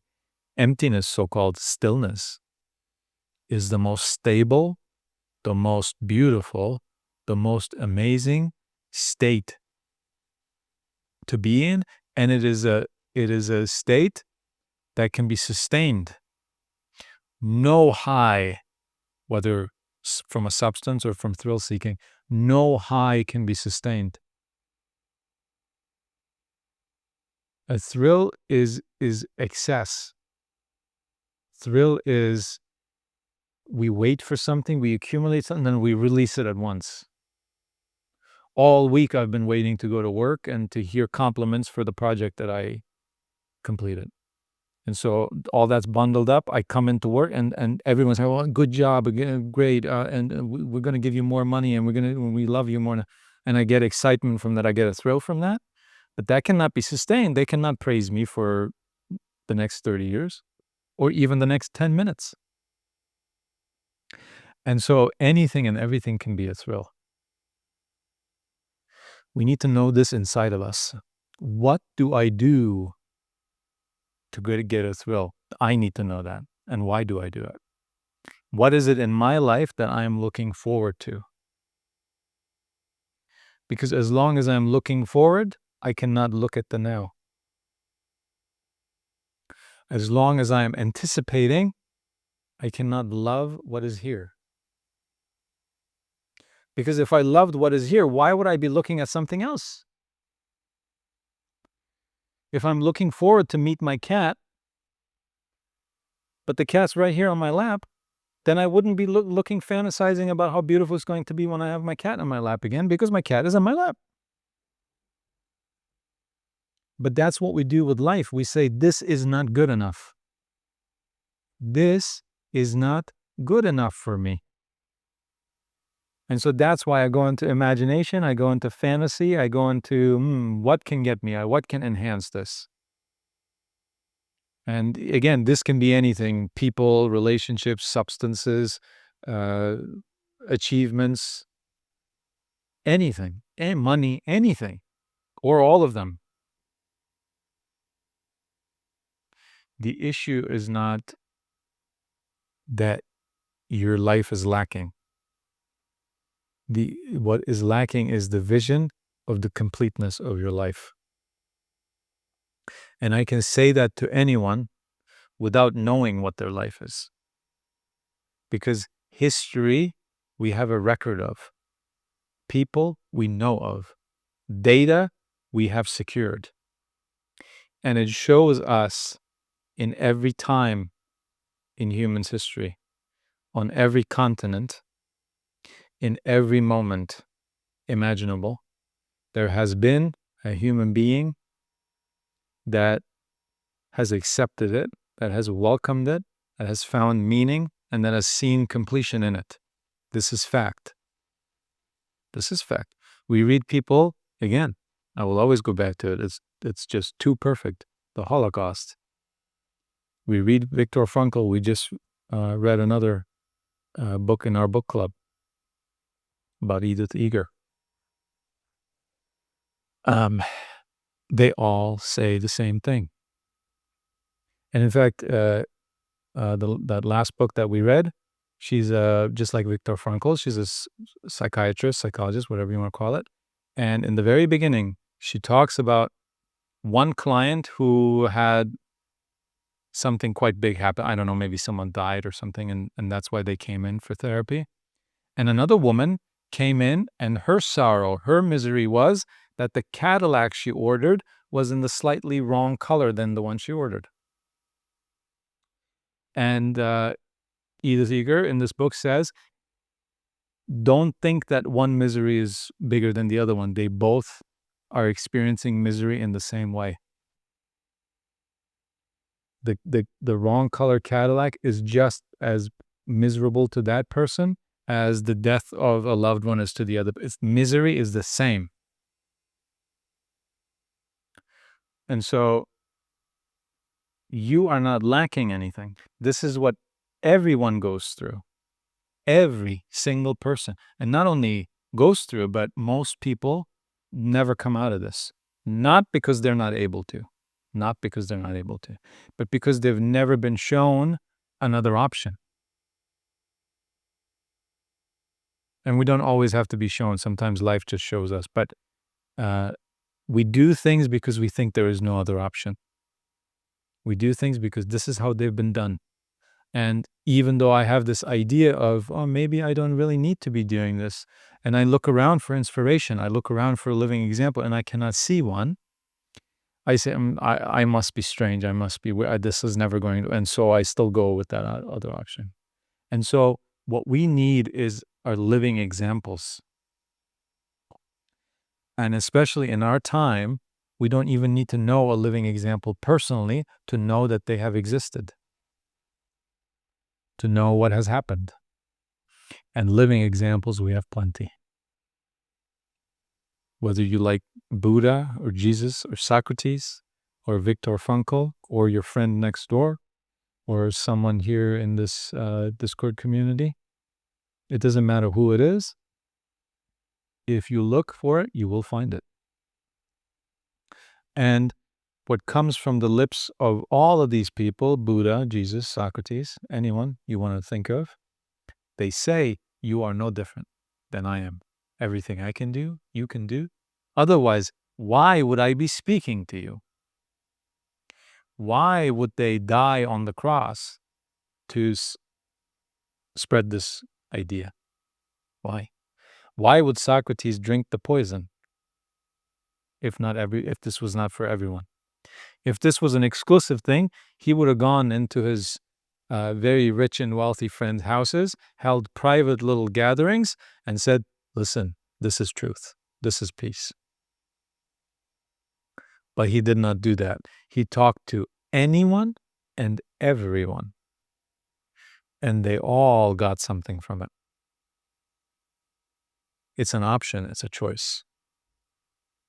And just like the addict, we think, even though now we see the choice, that we cannot bear it, that we are not strong enough,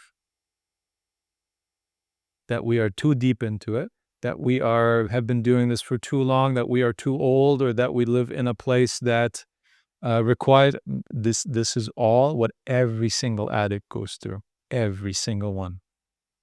And this is why overcoming addiction is not an automatic thing. It takes a certain realization. And that realization is nothing other than, if this person can do it, I can do it too. This is fact. This is irrefutable. I am not taking even objections on this one. Human nature is one. There is no this human nature and this human nature and this human nature. Which one are you? No. There is one human nature. One single human nature. And another irrefutable fact is, you are a human being. So simply by that fact, I know that you can stop thrill seeking. And that you then will see what peace is truly like, what stability really means. And every single thing that anyone can do in this realm of ideas, I'm not saying you can be an Olympic athlete just because someone else became an Olympic athlete. That's not what I'm saying. But in the spiritual realm, every single person in potential is identical. And it does. You can say I'm stupid. You can say I'm poor. You can say these things. But truth does not require wealth. Truth does not require intelligence. Truth only asks for, not requires, asks for, if you want me, it says, give me dedication. Dedication. What is dedication? Dedication is simply to keep choosing one thing over another. To keep choosing water over alcohol. The alcoholic will say, water is so bland. Water is so uninteresting. But you do it enough, and you wake up in the morning and you feel 100,000 times better than any drink can ever make you feel. Just water, which is the most available, most sustainable, most plentiful, cheapest, and purest thing there is. And so it is with emotion versus reason. And thrill seeking is emotion seeking. And reason requires nothing of you. Reason says you are good just the way you are. And I am always with you. You do not have to chase me. I am not an award. I am not a reward. I am not a fleeting thing. I am forever yours. I was always there sitting in the corner as you were thrill seeking. I was always with you. I was always watching you. And again, for our friends who like to defend the emotions, I am not against the emotions. The emotions need not to be suppressed or ignored or killed even. No, not at all. I am merely saying, when we are coming to a decision point, when we're asking, how should we raise our children? How should we vote? How should we conduct our lives? We should not go ask emotion. We should go ask reason. Yet when we are thrill seeking, we are asking emotion how to conduct our lives. Isn't that what we're doing? Because thrill seeking says, this is a thrill. In order to get it, you have to get on the bus and do this and go there and experience this. So we're conducting our lives based on what emotion is telling us. Emotion is not there as a guide. Again, nothing wrong with emotion. Emotion is not your enemy. Human beings feel emotions, and it's the most beautiful thing. And when you feel anger, it's a signal something is wrong. Okay, reason, please come over. Can you look what's wrong, please, so that we can deal with it? Rather than saying, oh no, I'm angry, I need to take revenge, I need to go destroy, I need to go kill. No, we say, hold on, stop. Anger just means something's gone wrong. It's a beautiful notification system. Without you even intellectually having to analyze the situation, it says, look, something is wrong, please pay attention. And then you can have reason come in and say, interesting, okay, I will take that notification, I will see what's wrong. Beautiful. This is the role of emotion. This is the role of reason. They're working together. But when we make an altar for emotion and we worship day and night and we burn incense at it and reason is just sitting in the corner, that's when we are living a life of roller coaster, of high and low, and life and death. We die every day, and then we need to be reborn every day with the roller coaster. But peace is eternal life. And so why keep dying? Why keep killing? Why keep suffering when you can have eternal life? I'll tell you why. Because it's too boring. Everything is too jacked up. Everything is too heightened with this drug. This drug is so overwhelming, so exciting, that when we're off of it, we can hardly feel anything. We can hardly hear anything and sense anything. Because we're too amped up. Everything is too overwhelmed. Everything is too stretched. But if we stop administering and all that calms down and settles in and is not stretched out but comes back to its natural, healthy shape, we can now see the eternal, indestructible, changeless stability that is peace. And within peace, there is joy. Within peace, there is approval. Within peace, there is the most human of joys. And again, sustainable, always there. Never asking you to prove yourself to it. Never threatening you with leaving.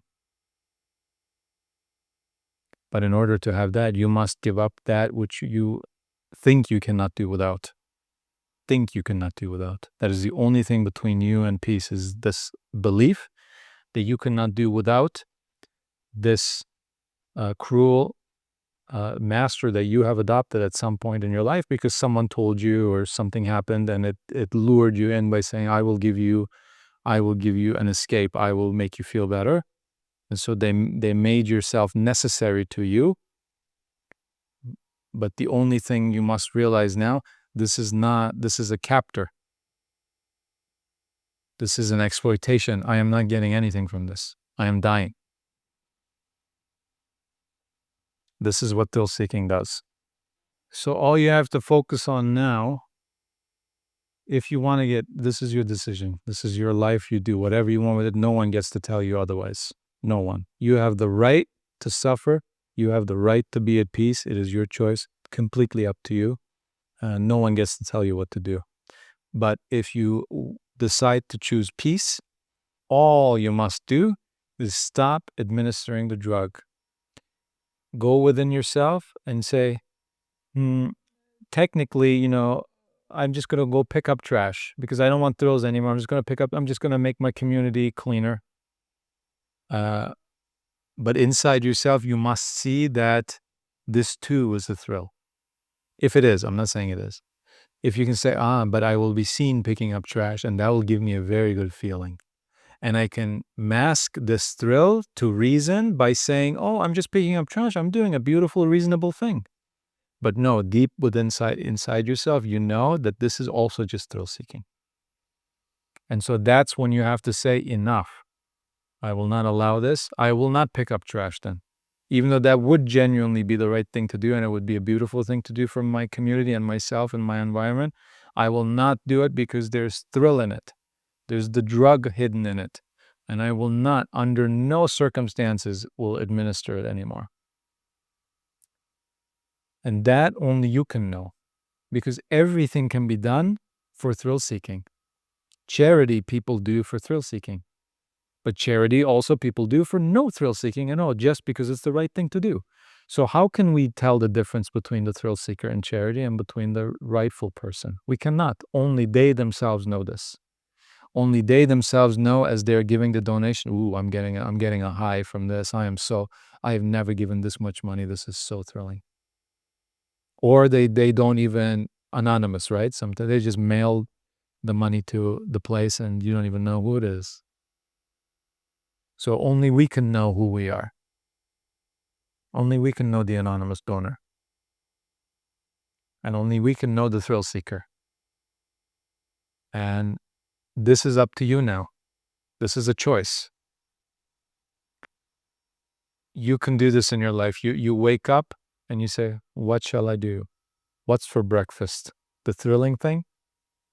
Opening up the phone and looking at emails and whatever? Is that what we're going to do? Or are we going to do anything but that because it's thrill seeking? It's a moment by moment choice. And emotions will come in, the resistance will come in. I'm not saying it will. I shouldn't say that. That's another narrative. That's just another thought. For some people it does. For some people it doesn't. I'm just saying, in case that thought's coming and emotions coming and resistance comes in, telling you, you can't do this. It's too difficult. That you only need to see. Because this happens for everyone. This happened for Jesus, this happened for Buddha, this happened for Socrates. The thoughts came in and they said, you are not good enough.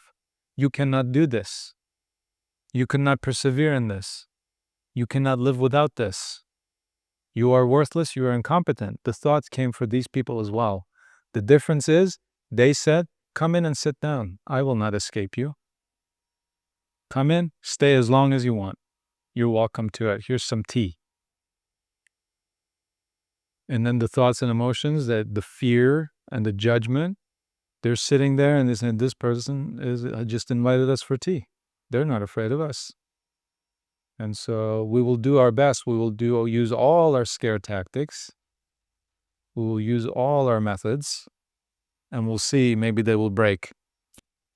But once we do all that, once we've exhausted our methods, we're going to leave. We're going to go try someone else. So they might come to you, they might try you. And they might do things you've never seen them do before. But they cannot touch you. They never were able to. They're only good in seeming real. This is the one ability, one objective skill that fear has, to seem real. It's very good at that. But it is not. And you will just have to either trust that, and once you see it, of course, also just completely believe it. Or you can keep running away from fear and never letting it touch you. Because if you just let it touch you, you would see it is not real. It has no substance. It's a projection. But I cannot just say that to you and you feel it and you see it. This needs to happen for you in your own realm when when no one's there, when all the lights are out. Fear needs to come, and then you need to decide what you're going to do, if you're going to keep running away or if you're going to see what this is all about. Because you can say, I'm an addict anyway. This addiction is going to death. There's no other end to this if I keep going. So anything's better than death. And so let it come. Let's see what this is. Either it will kill me before the addiction, or I will actually realize that this is not real and there's peace and salvation behind it. But anything's better than this. So this is up to you. I just want to tell you that you need to watch yourself. You need to be aware of yourself. You need to, every single thing that you know deep down, even if it's just in some corner of your mind, that the little voice that says, this is a thrill. You need to see that. And you need to then abstain from whatever it is that you know is a thrill. It might also be charity. It might also be logical. It might also be the caring thing to do. It might also help with your taxes, whatever it is. But if it is also a thrill, do not do it. And if you keep this up long enough, the thrills will just leave and they will try someone else. Okay? Okay, and if you ever want to share something with that, or again ask, look, I'm encountering this. What do we think about this? Not out of a need, not out of a, oh, if you don't help me with this, I cannot be helped. I will fail. No, just as this is kinship. This is where kin come together and say, I'm experiencing this. What do you think about this?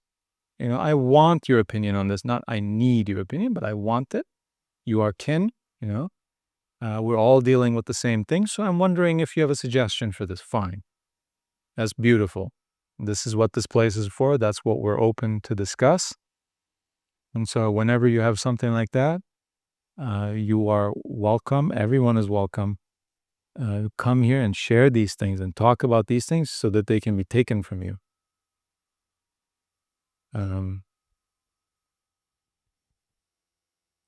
Okay, so I appreciate your honesty and coming here and exploring these things and trying to come off the addiction, or at least see that it is an addiction and that it is a choice. And that's a beautiful thing. That is everything. It is not just a beginning, a first step, a good try, a good beginning. No, this is everything, because without this, nothing happens. And there is no such thing as you cannot do it. There is no such thing you are too weak. There's no such thing you are not smart enough. You don't have this degree, or you are not strong, or there's no such thing. These are all thoughts. These are all lies. Okay, you are a complete, full being. You are not lacking. You do not need others. This doesn't mean that it is not human nature to be with others. That's what we're doing right here, right now. But you are not diminished by the absence of anyone or anything. You are a full, complete being, as everyone is. Everyone. There's not a single being on this earth that is not a full and complete one. Not a single one. You are certainly not the exception to this rule. There is no exception. So thank you. I hope you sit with this. I hope you explore this. I hope you listen to our other friends, such as Seneca and many others, and that you spend some time with them, that you read them, that you think with them, and that you distract yourself from distractions. Distract yourself from distractions. Every time there's a distraction coming in, say, I will go to one of my friends. I will read what they say. I will think about what they say. I will not stay with the distraction. Okay? Thank you.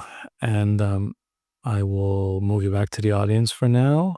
And thank you for being here. Thank you for doing this. Thank you for opening yourself up. This is vulnerability. But actually, in vulnerability, there is strength. Because it takes strength to be vulnerable. It is easy to be strong. It is easy to be not vulnerable. That's not strength. Strength is to be strong enough to be vulnerable. That's what takes strength. And that's what everyone's doing here. And this is kinship. This is what we're here for. And this, once again, if we're still looking for accomplishments, this has been accomplished. As we do here every day, every time. And this is the most precious, in the truest sense, and most amazing thing that is in human experience, in my little opinion. And it is not thrilling, and it does not take admission. You do not need to buy tickets for this. This is not exclusive.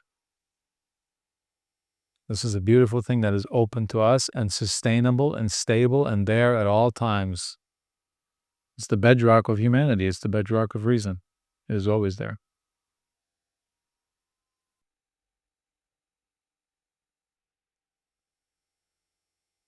And so thank you for being here.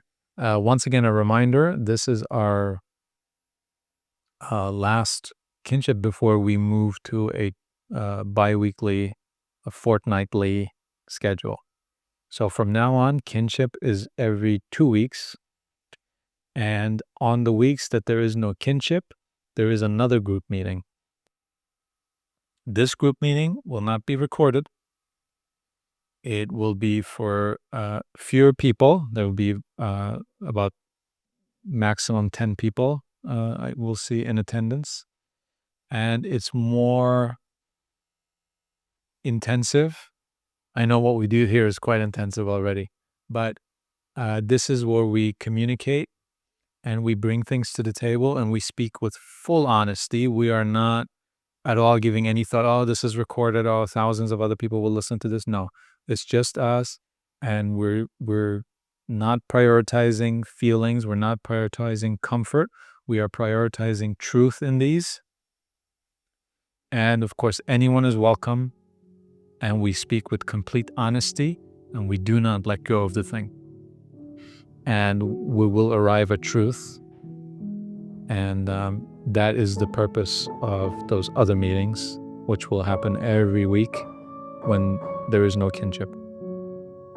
And so I invite you all to that as well, here in the events section of the Discord, or in the description below if you're listening to this as a video or a podcast. There will be a link to these meetings, and everyone is welcome.